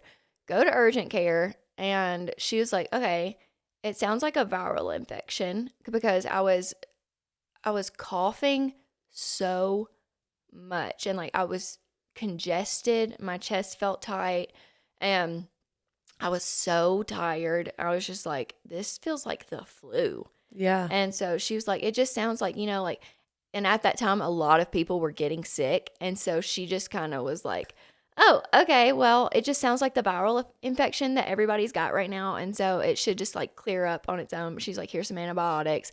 I was like, cool. I'll just take this and it'll go away. Anytime I've ever taken antibiotics, which I try to stay away from, but anytime I've taken antibiotics, they work like that because my body's not used to it. So it like, it works. And so took that, nothing. And then the cough started getting worse and worse and worse. And then I was coughing up blood. And I was like, God, I'm coughing so much. And this must be like a really bad viral infection. And I remember, what else was it? I had something else going on too. And I can't even remember what it is now. But I had more symptoms. But I ended up going back in and was like, hey, like that didn't touch it. Like this is getting worse. And she was like, okay, well, we'll try a steroid pack this time. And they did, because my chest was so tight and everything too. She's like, we'll do an x-ray or a CT scan. They did something. I don't remember. I think it was an x-ray though. So I ended up going in and getting an x-ray of my chest and got put on steroids. And I think I was still on an antibiotic at that time too. She just switched it up. I really can't remember. Yeah, I don't know. So ended up taking that, went back home, never heard anything about my x-ray, mind you. Okay. So ended up taking those, still didn't work. I went back in 2 or 3 weeks later. Like I was repeatedly going to this. And you had a baby. Yeah. And so like I actually liked the woman that I was going to see. Like she was really sweet. And so I was like, I'll just keep going back to see her. And so went back for the third time after. So it just wasn't touching it. We ended up, Berkeley had do y'all have 4-H here? Is that a thing? I've never heard of that. It must just be a Southern thing. What it's like, Honestly, I couldn't even tell you. It's Okay. like something that's big in the South for like kids. I don't know. Okay, 4-H. And so he's going to like this 4-H competition. Berkeley wrote a speech and like he won his like he won like first place at the school or whatever for it. So he goes to this little like county 4-H competition. So we end up going in again. We're on our way to take Berkeley to his 4-H competition. My nanny's driving us. We were together. I was like, you want to come to Berkeley's 4-H competition with me? And so, and she helped me with Ari the whole entire time. Like right after that baby was born, my nanny was there. My nanny is the father. My nanny is the dad. Yeah. So she is just always at my house. And so we went to the 4-H competition together. And on the way, my body was so sore from coughing for so long. I've never experienced anything like that in my life. Like my body hurt from coughing. And so I guess you can break a rib from coughing so hard, like for such a long time. I end up shattering my rib on the way to the 4-H competition. Like I put my seatbelt on and all of a sudden I just coughed and broke my rib, and I start like screaming in the car with my grandmother. Oh my gosh. My grandmother, I'll never forget it. She's like, this is going to have to wait. Berkeley's about to be late for his 4-H competition. And like, lo and behold, it was cancer. Nanny, you literally drove to the 4-H competition and I'm over here with cancer breaking my ribs. Like, you don't even know. And people are probably so confused. They're probably like, wait, the nanny is not an actual nanny. The nanny my is nanny grandma. is my grandma. Okay? Everybody Grandma. always thinks I have a nanny. I'm like, I don't have a nanny. I need a nanny. Definitely. But it's my grandma. Nanny is my grandma. So you break your rib. Break my rib. I end up going back. So I went home that night. I was in so much pain. A broken rib hurts to breathe. Oh, I can only imagine. And I was already like congested. And so like I was over there like, like trying not to breathe hard so that I wouldn't expand like my lungs. Yeah. And so it was miserable. I ended up going into urgent care again that next day. And then they did another x-ray that day, and she had put me on another round of antibiotics and was like, we're just going to do another x-ray. Yeah. And that's when she told me my rib was broken. And I was like, yeah, no shit. I can feel it. I literally felt it shatter. It went. That's so crazy. So I go back home after that. And she would like call me later that day. I remember I had just gotten home from work, and she called me and she goes, Miss Haley, she's like, do you have a minute to talk? And I'm like, yeah. She goes, so we looked at your chest x-ray or your x-ray, and she said, the mass that is on your chest has grown in size since your last x-ray. And in my mind, I'm like, what mass on my chest? What the are you talking about? Yeah. And so she was like, I want to go send you in to get a biopsy and a CT scan or a PET scan. I can't remember which one I had. I just went in for this scan, and then he referred me for the biopsy.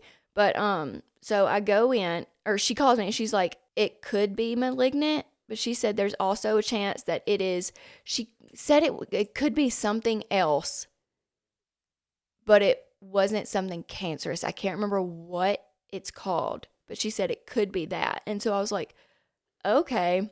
In my mind, like I immediately knew it was cancer. Like my body, everything made sense in that moment. Like I knew in that second, I was like, it's cancer. There's no doubt in my mind. And everybody's like trying to be positive around me. I was like, I didn't tell anybody at that time that I knew it was cancer, but I was just like, it's got to be cancer. Like this makes no sense to me because I'm so in sync with my body. I know when something's up. And so, and I end up, well, she was like, it could be this, it could be that, but she said, I still want you to go in and, have the CT scan done. Yeah. And she's like, she's like, I'll be praying. She's like, I'm so sorry to have to give you this news. And I just like hung up and started like squalling. And I was by myself. And so it was horrible. And so, well, flash forward, I end up going and getting the CT scan, and then they do a chest biopsy of the mass. And when everything started, they were like, it's malignant, like it's cancerous, and it's growing at a very fast rate, like very fast. And that's something about lymphoma, like it spreads so fast, so fast. I was stage 4.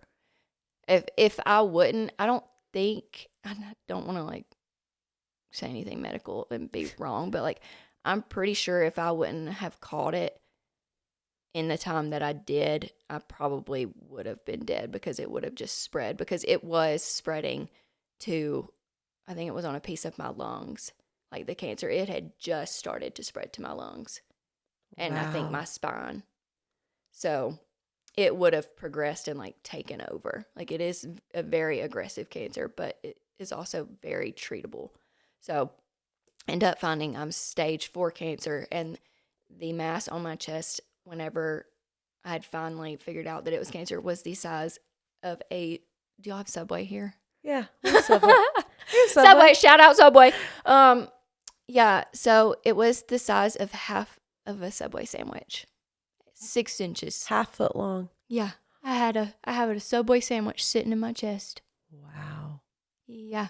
I was like, dang, my chest isn't that big. Like, it is so crazy. Where's it going? I was like, maybe that's why my titties look a little big right now.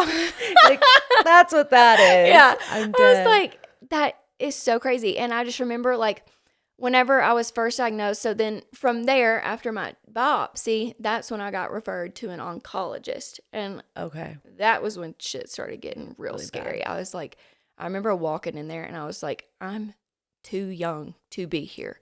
Why me? I was like, were you 30? 31. 31. Yeah. I was like, how am I here right now? I was like, after my marriage with Jake, like that's when I really started like taking care of myself. I was like, because I grew up on like ramen noodles, Cokes, and chicken nuggets, McDonald's. Baby Nanny took me to McDonald's place every day after school. Okay. Yeah. I grew up eating like shit. Yeah. And not exercising. What was a gym? Didn't know until I was like 23. Yeah. My mom doesn't work out. My dad doesn't work out. Like, I mean, he'd be lifting heavy stuff outside of the house. He's like a Southern man, but I've never grown up like taking care of myself. And so I was taking care of myself and I was so confused. I was like, I've done everything like by the book to like take care of myself, what they tell you to do in order to live a longer, like have a chance at living a longer life. I was like, I'm going to the gym. I was doing Pure Barre before I got pregnant with Ari every day. Loved it. And I was working out. I was eating right. Like I was taking like supplements and like I was doing the damn thing, and ended up with cancer. And come to find out, lymphoma is actually, it affects like the age group that it affects most is from like, I think it's 18 to about 35 is like the most common. Pretty sure. Fact check me on that. But interesting. Yeah. So it's very common in young adults. And then once you end up, it's like, you know, when you get a car and then you start seeing it everywhere, you're like, oh, like everybody drives these. Yeah. Same way with cancer. You end up like, you do see a lot of it. Like before I was diagnosed, I was like, gosh, so many people are getting cancer. But like when you're in it, like, you know, social media, like algorithm, everything, everywhere around us. Like it's like I think I just did a partnership with Aflac, and it was like every 1 in 3 adults or something is like diagnosed with cancer now. It's like insane. Insane. I feel like cancer at like later in life is going to end up being like something that just everybody gets. Yeah. Like it's scary. That's so scary. Like it's going to be like the flu at some point and you just have to go through a really traumatic experience. Yeah. So you said you went to the oncologist, and that's when things got really. Yeah, because they didn't know what type of cancer I had at first, because he was like, okay, so lymphoma is actually like kind of hard to get diagnosed with, because most of the time whenever they catch it, it's at such a progressed stage. It can like hide in your body and just like up and all of a sudden like go away. So I could have had this before I was pregnant and not even known it. There's no telling how long it could be in my body. I have no clue. It's in your bloodstream. Yeah. And so like it, I guess maybe lay dormant. I don't know. No clue. But so he was like, okay, well, he said it could either be because my lymph nodes were also swollen. I didn't even realize my lymph nodes were swollen when he had told me that. I was like, dang. So like now I always walk around and like feel my lymph nodes. Trauma. Yeah. Trauma. Yeah. But so yeah, he was like, your lymph nodes are swollen. He's like, it's all my lymph nodes were lighting up. Like my PET scan, my whole entire chest and throat were covered. Can you put like a thing up on the screen? Yeah, we can put a thing up on the screen right here. Yeah, I'll send you my x-ray. It's kind of crazy. Like send the x-ray, we'll place it right here. Ta-da. If you're watching on YouTube, here it is. Yeah, and you're going to think that there's cancer in my vagina area. That's actually pee in my bladder. So, yeah. She's okay. But I'm okay. I just needed to go pee-pee. But so, like my whole entire chest was lit up. That mass was like, I had just black dots all over my x-ray and like my whole throat was covered in it. And then like from where it was trying to spread to it was either my kidney or my lungs. I don't remember, but it was trying to spread down there and like some of my spine was lighting up. And so he was like, okay, he's like, we need to start chemo immediately without even knowing what this is yet. He's like, I think it is either lymphoma. It could either be Hodgkin's lymphoma, non-Hodgkin's lymphoma, and there were 2 or 3 others that he named that it could possibly be. Lung cancer was even on there. But he's like, I'm pretty sure it's not. Like, would bet my life on it. And I was like, okay. He said, but, and I hate to say this because it sounds kind of bad, but like, if you are going, like, to be diagnosed with any of these, we're going to hope for Hodgkin's lymphoma. And I was like, okay. And so they sent everything off to like a lymphoma specialist and everything. And I ended up, he said, I want to treat her. He said, I think it's Hodgkin's lymphoma, but I want to send this off to a lymphoma specialist to like figure out exactly what it is, because obviously we're going to have to treat you for something else if it's not. So I started ABVD chemo, which is like one of the most aggressive forms of chemo. Like it is awful. Like Red Devil is one of them. And it holds up to its name. That shit was terrible. That was the worst of it. And so I started chemo literally like a week or 2 later. It was insane. And so how long was the chemo? Was it like a 12-week? Yeah, 12 weeks. And so I would go every other week for 6 months. And then he said normally after 6 months, everybody's cured. And so I started that. And I would go sit there for like, I would get 4 bags of chemo every day. So ABVD, it's 4 different chemos every other week. And so I would sit there from like 7 a.m. to about 3 or 4 in the afternoon getting chemo. They would do the bags. Like you go in, I've still got my port still. Yeah. And they go in, you flush your port, and then you start chemo. They put the chemo in through the port in your chest. And so I would sit there for so long all day. And it honestly, since I had a new baby at the house, chemo, aside from it being traumatic, it ended up like being kind of like a break for me. Like I would go and I would just sleep. Were you nauseous during it? And yeah. And then it's so weird when you pee during chemo, especially with that like Red Devil, your pee, it's traumatic. Really? The smell of your pee is so like, it just smells like poison, which essentially that's what chemo is. Like literally, you're literally killing the inside of your body. It's like your body's trying to kill itself while it's also trying to treat it. It's so weird. That's so crazy. Yeah. And so like even like the smell of hospitals bother me now. Like walking in, I'm like, ugh. Yeah. It's insane. And how soon did your hair start to fall out? Within 3 weeks. Okay. So was that hard for you? By my second treatment. I feel like that's hard for everyone. Yes. But honestly, so whenever it started, I shaved my head a lot sooner than most people do because I was ready to just get it off. Like I wasn't going to like slowly pull off the Band-Aid. I was like, fuck it, just go. Shave my head. It is what it is. Like it's got to have to happen. So I've just got to live with this. And so, which is crazy because my hair, I literally told you yesterday, was in the best state it's ever been in. I grew up in a hair salon, okay? So, like, we're notorious for, like, getting our hair done all the time. My hair, after being treated for color for so long, was, like, in pretty bad shape, but I'd finally gotten it to where it was perfect. It looked so good. And so, ended up, it was, like, down to, like, my boobs. And ended up cutting it up to here. I was like, well, if I'm about to lose my hair, I'm about to see what I look like with short hair. And I was, like, trying to, like, turn it. I was trying to stay as positive as I possibly could. And I know that's, like, sometimes I feel like it triggers people. This space is so hard to be in because you can trigger people because some people, everybody handles this situation so differently. Like, some people are like, oh, like, this is, like, the end of the world. Like, I mean, for some people, sadly, it is. Yeah. But then you've got other people who are, like, have a little bit of a dark humor. And I feel like that's where, like, some days I'm, like, right in the middle because, like, I can make some really bad jokes, but I can also, like, sometimes I'm a little traumatized. It just depends on the day. But, where was I going? Talking about cutting your hair. Oh, so, yeah, I was like, I'm going to chop my hair off and see what I look like with super short hair. So did that, and it was actually kind of fun. And so I was like, well, this is cute. I'm just going to, like, live it out and, you know, enjoy it while I can.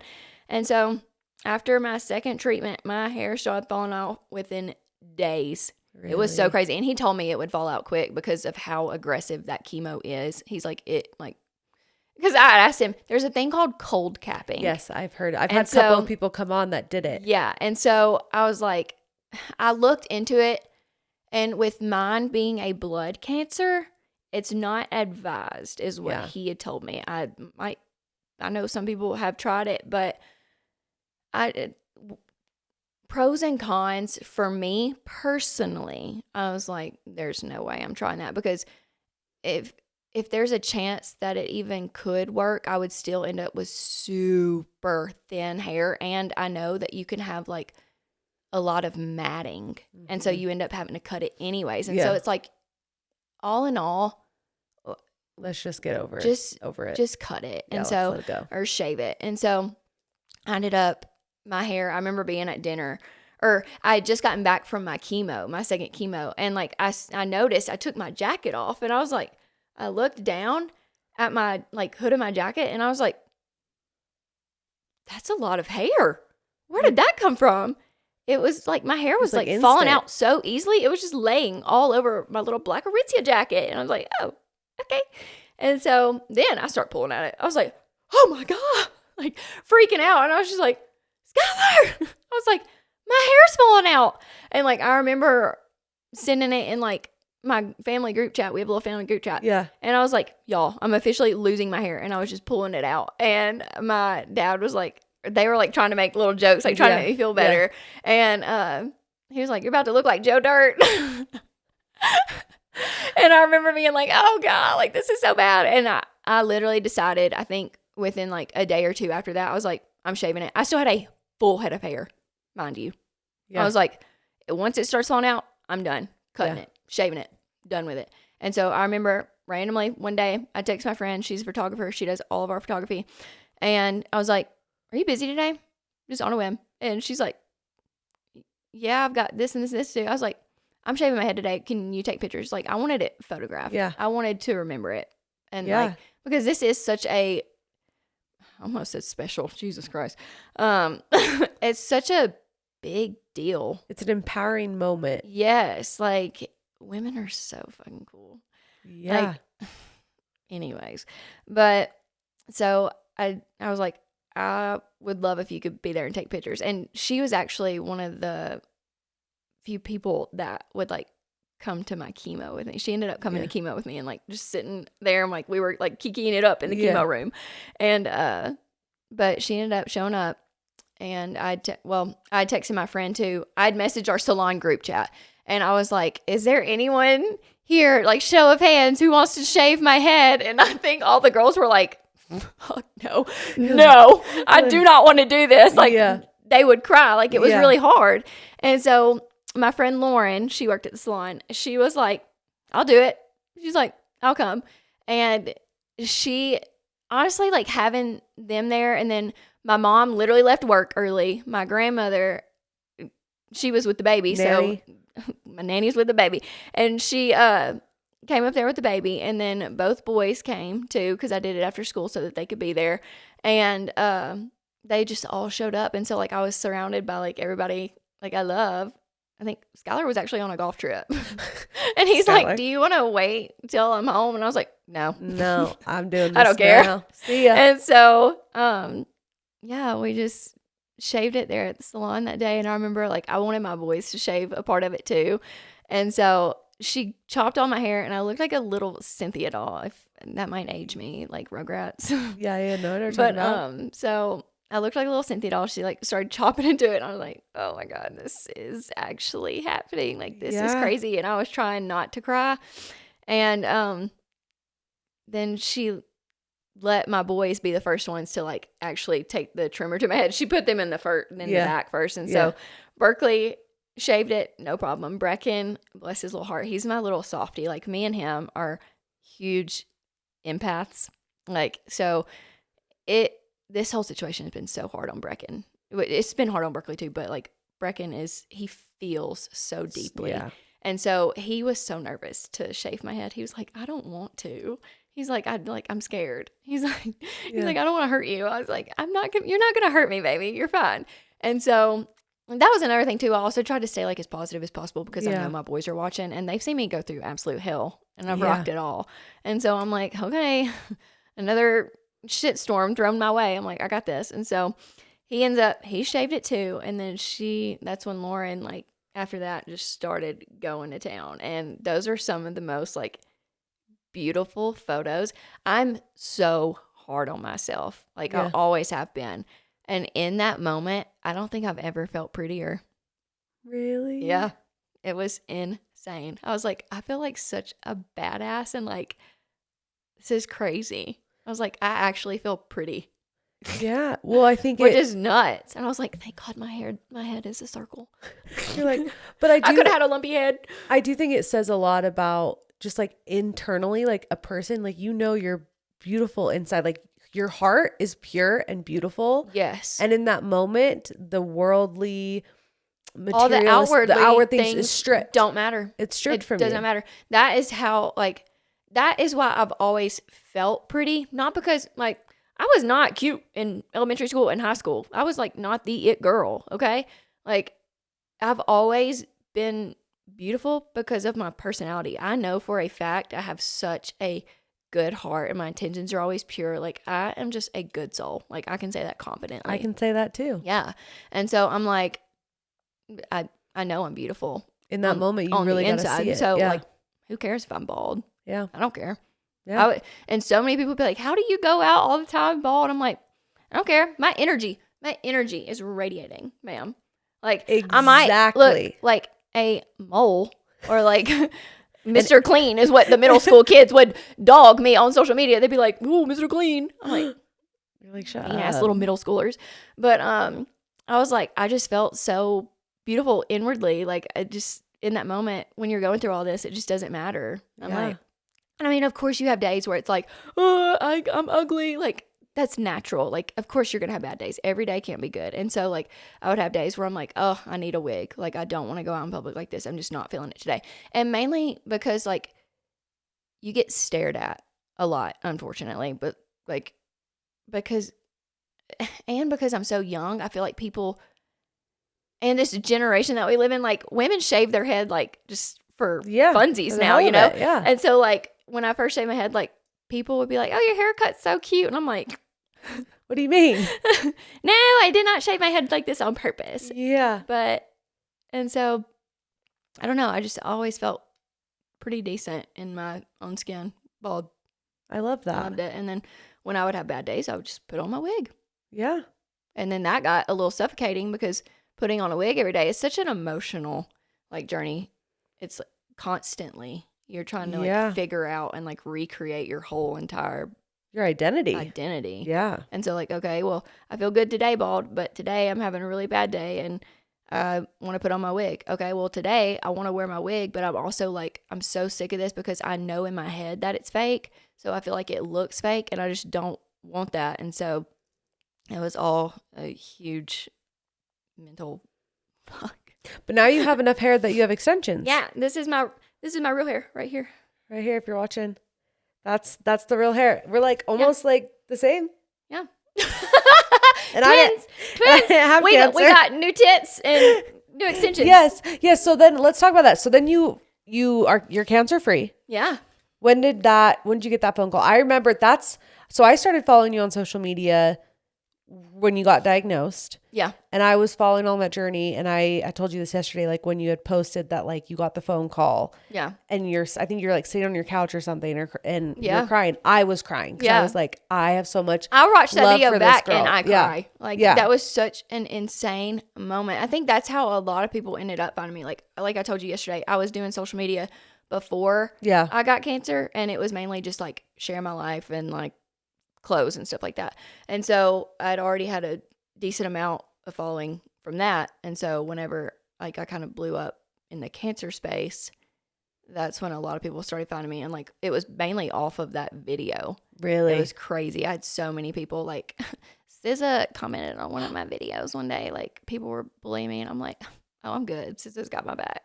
SZA's here. SZA's here. She's ready to throw hands over me. So I'm good. Love her. Really though. But yeah, that's when everybody started finding me. But getting that call was so crazy. Well, actually, that video was when I was reading my PET scan. Oh, I didn't even get a call yet. So it's really crazy. So they actually will send you your results before they call you, which is traumatic, to be honest, especially as somebody who doesn't understand like medical terminology. I'm like, what is a hematoma supercalifragilistic? Like, what do you mean? I'm like, what is this? This is a big word. And so like, I remember my friend Lauren that shaved my head, her wife, yeah, they're married now, but her wife was a physician assistant. So I would send her like my things like before anybody ever knew. And so like she had the in. So she would call me and like kind of go over my results with me and like tell me. And so I remember like getting those results that day, and like from what she had told me in the past of like what I needed to look for and like keywords and stuff. Yeah. And then like kind of searching up certain words myself, like I was able to read like the cancer was like gone, and it was crazy. I just squalled. I was like, I can't believe that I just did all of this. Like I have been through so much. Yeah. I just beat cancer's ass. And that was like a 6-month period, right? Yeah. While raising a baby. And 2 other kids. And running a lash business and doing social media, trying to grow on that. And like we had just bought a house. So like we were moving in the midst of all this. Like I had so much going on. You're a badass. Yeah. You are though. I know. The amount of like stuff I've never been in through? my life felt like, I feel like I've had through this journey, I have actually gained so much confidence in myself, like inwardly, outwardly, just by going through everything. And it's crazy. I'm like, there's nothing I can't do at this point. I'm like, I just have to do it. Like nothing's going to break you. Yeah. I'm pretty sure I could be a rocket scientist. Like I've done gaslit myself. I'm like, I could literally do whatever I want. You're going to outer space. Yeah. NASA, call her up. Katy Perry, move over. It's Whitney's turn. It's my turn. No, but seriously, like the amount of shit that you've had to go through in 33 years is crazy. Yeah. So you get the official call. Yeah. Because they call you after. Yep. Who was like the first person you told? I think my husband was actually with me. Okay. Yeah. But my mom, for sure. Yeah. No. I called my nanny. I called my nanny. Okay. Call my nanny first. Grandma got called first. Nanny always. Actually, did you do like a celebratory like dinner, or like what did you do to celebrate? I went and got a little cake, and amazing. This was before I told her that I was cancer free. So I hadn't told Skylar, was the only one that knew, and so I told Nanny through my cake. She was the first person that found out through my little cake, and so I went and got cake. It said I'm cancer free, and my boys were there too when Nanny found out. So I ended up going and getting the cake, and I literally took it to my house and was like, Nanny, I gotta show you something. And she opened the cake, and that video, I have it posted, but she was just like, oh, praise God, and like starts crying, and it was just the most because my grandmother lost my grandfather to cancer. He had blood cancer, but it was a very rare, it was called MDS. And so like she's been through all this before, and my grandparents are angels. Yeah. Angels. They loved each other so fiercely. It was insane. Like they are everything that I've ever wanted in a marriage. They're just perfect. And so I was there whenever she like lost him and everything, obviously. So like her having to go through that, me and her have always been super close because my mom worked insane hours. And so like my nanny is like, I would sometimes call her mom like on accident, which probably hurt my mom's feelings thinking about it. But like that's who I look at, like my mom. And so like her having to relive all that through me, and I know I'm special to her. Like I'm her first grandbaby. Yeah. I got privileges. Yeah, you do. Like I got first grandbaby privileges. And so like I know that was so incredibly hard on her to take care of me, because she took care of me the whole time I was sick, and she helped raise Ari while I was sick. She was any errands I needed to run, she would run them. She was taking my kids to school. She was picking them up. She was cleaning my house. She was doing my laundry. I said taking my boys to school, right? Yeah. Taking my boys to school and taking me to doctor's appointments. She actually showed up for a couple chemos. Like, she was there. She was running that shit for me, without a doubt. I couldn't have gotten through it without her. Hands down. We love Nanny. Nanny is my guardian angel. I love that woman. Today's episode is brought to you by BOEM.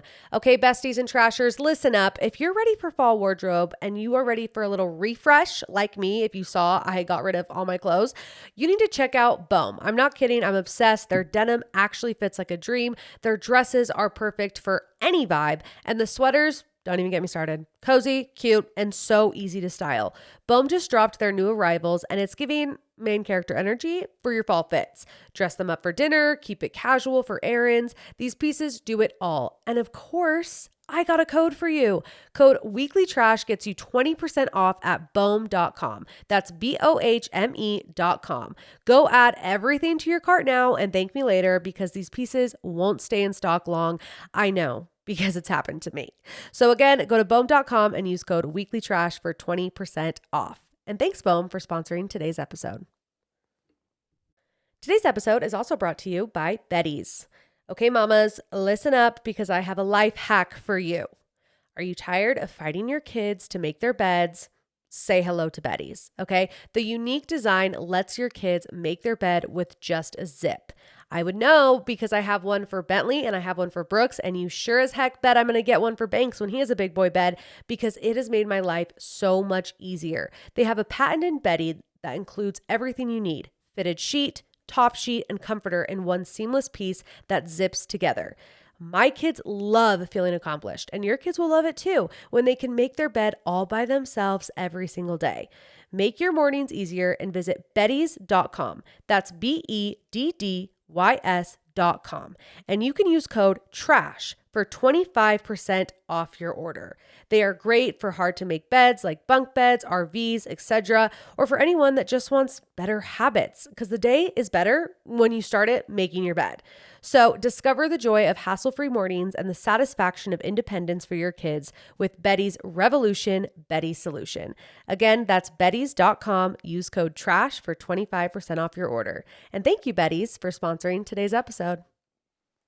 So when did you decide, okay, now I'm going to reward myself with a mommy makeover? Oh, God. Well, I had an issue with one of my implants, which can happen from chemo. Okay. So I was like, okay, well, my tits messed up. So gotta do it. What do we do? And like, it was crazy because, okay, so side story. After we bought our house, I had a big jump in income. Yeah. Like came from nothing, starting over. I worked my ass off to get to where I was right before I was diagnosed. Like I was working sometimes like 8 a.m. to 8 p.m. Like I would drive to people's houses, do their lashes. I would do whatever I had to do to be successful and be able to provide for those kids without them having to worry.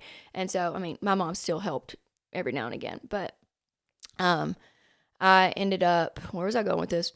We're talking about Oh, so I ended up like me and Skylar were living like in a small house, like renting it for right now. And so I was like, or the house that we had bought at the time, it was only 3 bedrooms, and we needed a 4th with Ari, obviously. And so I was like, okay, I'm gonna buy a house. I'm gonna buy a big fat house that is beautiful. And like growing up, I lived in South Jackson, which is like the country where I'm at. I wanted to, my whole life, I've always like, not that I don't appreciate where I come from at all, because like I'm so thankful for the way I was raised. Like it literally shaped me. But I'd always, as a kid, I was like, my goal is to move to North Jackson. Like that's when I will feel like I've made it. And I did. Yeah, you did. I did that shit. And so I bought a house in a nice neighborhood. My home was beautiful. And I loved it. And not even a month after I bought it, I was diagnosed with cancer and could no longer work. I'm the sole provider. And so I ran into a lot of financial issues during that time. And people were giving me so much crap because I've never asked for help from anyone other than my mom in my entire life. Yeah. Not once. I ended up asking for help once on social media. Because I had so many people, they were like, Whitney, you need to just ask. Like, we will help you. And I was like, I don't know what to do because I was draining my mom. Yeah. My mom's worked so hard her whole life. And I was like, I can't keep taking money from her to pay my bills. And so I asked the internet, and I think I ended up making like $10,000. My bills a month are like $4,000 to $5,000. Yeah. And so like that money went quick. And people like, I had gotten offered trips to New York during that time. And like, I had even one person offer to pay to like, for me to go to New York. She's like, you need a getaway. Like some people are so nice about it. They're like, you need to get away. And so like, I would take a trip to New York or like go for some kind of brand thing. And people were like, how dare you have a GoFundMe and still go to New York and take trips and everything. And I'm like, I did not use that GoFundMe money the wrong way whatsoever. I would never in my life do that. That's how I literally had my house. And then, so after, that's when like social media started picking up even more. And so that's when I got signed to talent, like a talent management agency, whatever. And so that's when my income, started paying off. I was like, oh, this is real. Like I can do this. Yeah. And so I had an influx in income all of a sudden. And then like people were like, oh, they still to this day are like, she's using GoFundMe money. I'm like, baby, that's been gone. I paid for my house. So we ended up selling the house and moving to Nashville whenever I got signed to like my talent manager, like everything started picking up. And I was like, I need to be in Nashville more. Yeah. And so that's when we picked up and moved. And now that's where you are. Yeah. And then you got a surgery. Yeah. Oh my God, we're talking about surgery.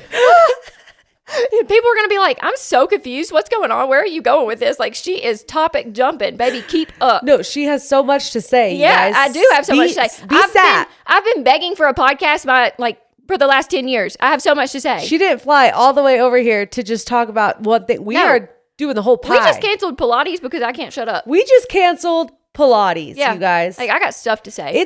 We've been sitting here for 2 hours. I've been begging for a microphone. I don't know how long this actual episode will be because I have to cut a couple things out because we lost track of thought multiple times. Yeah, they're like, we're gonna make this a YouTube video and you're just gonna watch like 2 hours of us talking.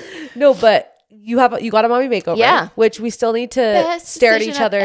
We still need to stare at each other. Yeah, naked I want to stand naked. I want to see your scars, your labias, your nipples. I want to see your titties. Did you do your labia too? I didn't do my labia. Oh, no, I did not. Okay. I would love to, though. But like we should still look at each other's labia for sure. For sure. No, but what made you decide to do that? Oh, my boob. Oh, yeah, your boob got ruined by chemo. And I was like, okay, well, this is weird. And like just from all the weight I was losing too, like my boobs were like going further and further south too. And I was just like, I got a messed up boob. My boobs are like starting to sag even more, especially from like having Ari and then weight loss and then weight gain from chemo. Like my body had been through it. And then of course, I still carried so much of that weight from Jake, which is so like, I hate even admitting that because I've tried so hard to work through it. But when somebody says something about your body, it stays forever. It does, sadly. Like you can say that it doesn't, but it does. It's always going to be in the back of your mind.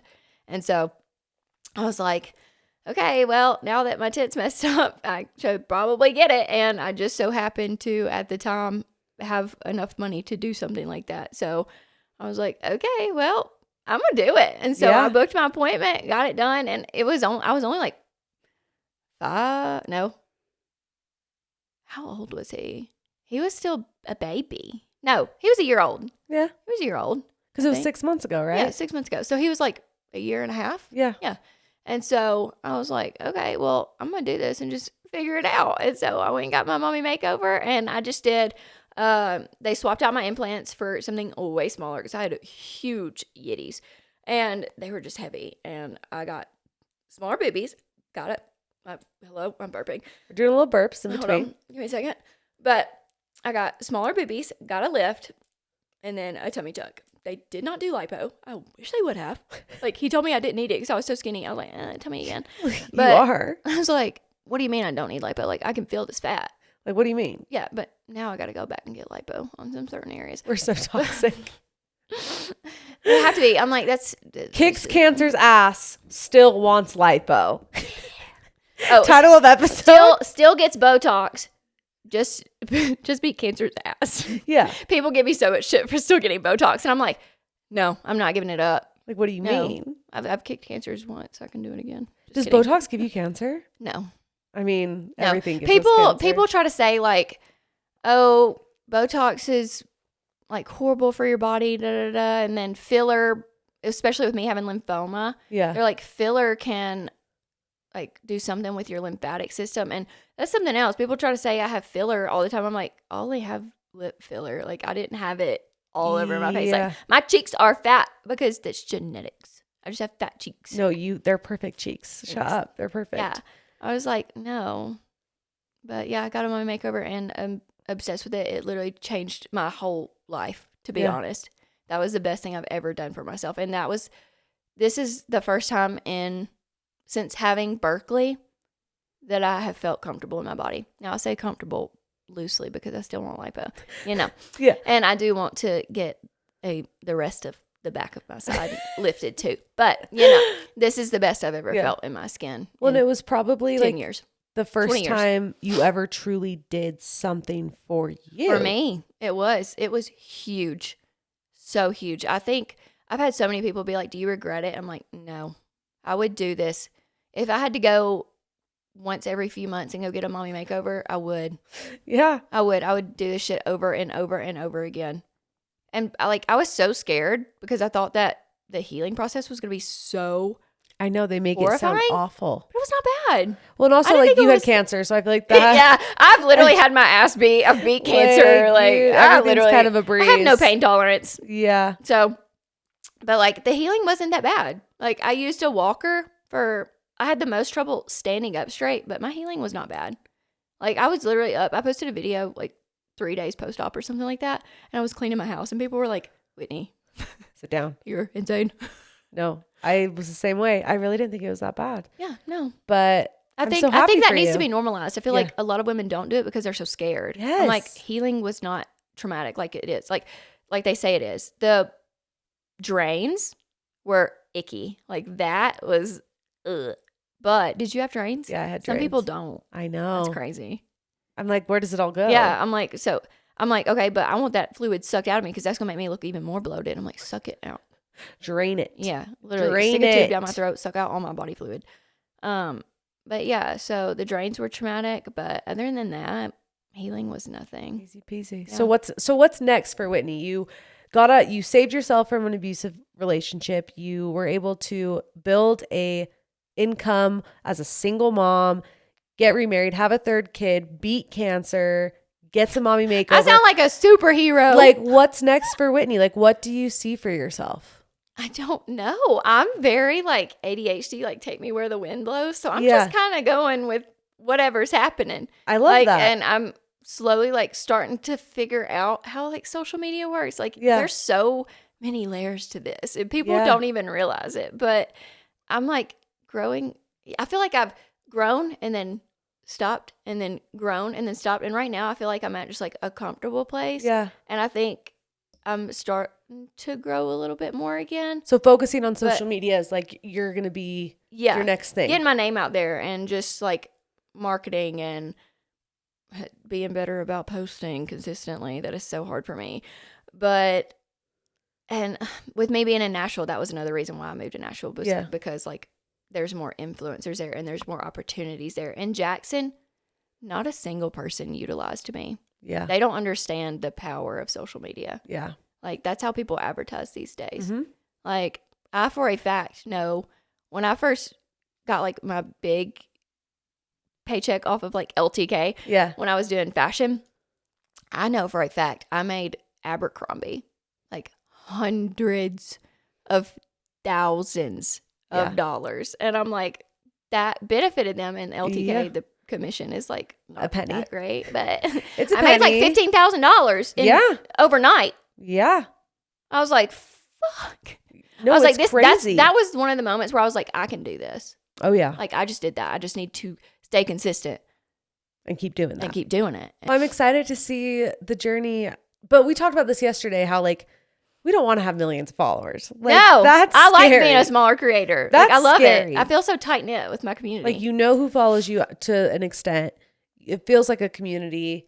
It doesn't feel like a bunch of strangers just like not even looking at you as a human anymore. It's like, yes, they dehumanize you. The bigger you get, the more dehumanized you are. And it's scary because then it's like people say whatever the F they want to say. Yeah. And you're just like, is this even my page anymore? Yeah. And I'm such a softie. Like I'm a titty baby crier.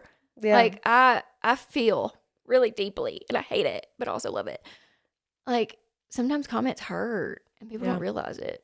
They're like, oh, people say crazy shit. She's rich, so who cares? Not rich. She's not rich, guys. Maybe I wish. But we're putting it on the vision board. I mean, yeah. Like I'm literally living in an apartment right now with 3 kids. But it's temporary and so much is coming your way. I can feel it. You've been through me too. So I know much. it is. It's just like it might take another 5 years. Like the best is yet to come. Yes. I already know it. And I'm so glad that you came to Utah and we got to like talk and chat. And now we get to go to Jonas Brothers and I'm taking her to sushi. We're going to go to my favorite sushi place, Tsunami. I'm going to get you all the goods. And then we can go to the mall. I have some returns I need to make. Oh, we still need to go to Lonely Ghost. We have lots of things to do, you guys. And we've been here for 2 hours, so we must say goodbye. Yes. But Whitney, this was amazing. I love you. I'm love so you. proud of this. Was so fun. I know you don't like. We don't. This was everything I was hoping it was going to be. Was it? Yes. Okay, good. Yes. Because I was like, you're so easy to talk to. Oh, I could talk to you all day. Like we could go for a whole other hour. Honestly, like we could turn this into Joe Rogan, and this is just a 5-hour podcast. Yeah. Like it just never stops. But I mean, my kids will be back soon. My kids, while we have been podcasting, my kids went to the gym with my husband. Bentley had a soccer game. They got lunch, and they will be back, and we will still be sitting here. Actually, have you done anything else other than talk? Well, no. Because like, why would we stop? Yeah. But like, truly, we should probably end it. We should go celebrate that you just did your so first. I might not be hungry. Oh, you're not hungry? That's fine. We'll wait. I'll force myself. Wait till dinner. We'll wait till dinner. I don't need to eat. Girl, I'm on Tirzepatide. I'm not that hungry. We're going to go to Jonas Brothers and be the skinniest girls there. No, but truly, you are like invisible. So yeah. Maybe you need to eat. Maybe I need to force you to eat or something because you're invisible. But thanks for listening, you guys. We love you. And go follow Whitney. It's Tennessee Whitney. Yeah. On TikTok too, right? Which actually started as a joke. I want to change my name so bad, but it's stuck. So I'm stuck with it. No, Tennessee Whitney's great because then people know exactly where you're at. Yeah. Tennessee. You can never leave. I can't move. You can't leave. You're Tennessee Whitney. Tennessee forever. Tennessee Whitney, baby. Yep. What's the football teams in Tennessee? Titans. Titans. Vols. Go Titans. The Vols. Yeah. Ooh. We love Tennessee. Yeah. I know how to spell Tennessee, okay? Guys, I spelled Tennessee so bad on my Instagram story. I spelled it right the first time, and then the second time, I'm going to blame Apple, okay? Because they didn't correct me. They said, yeah, this bitch wants to spell Tennessee. 10-E-C. 10-E-C. Sure, whatever. Anyways, okay, we love you guys. See good, do good, and don't forget to take out your trash. Bye. Bye.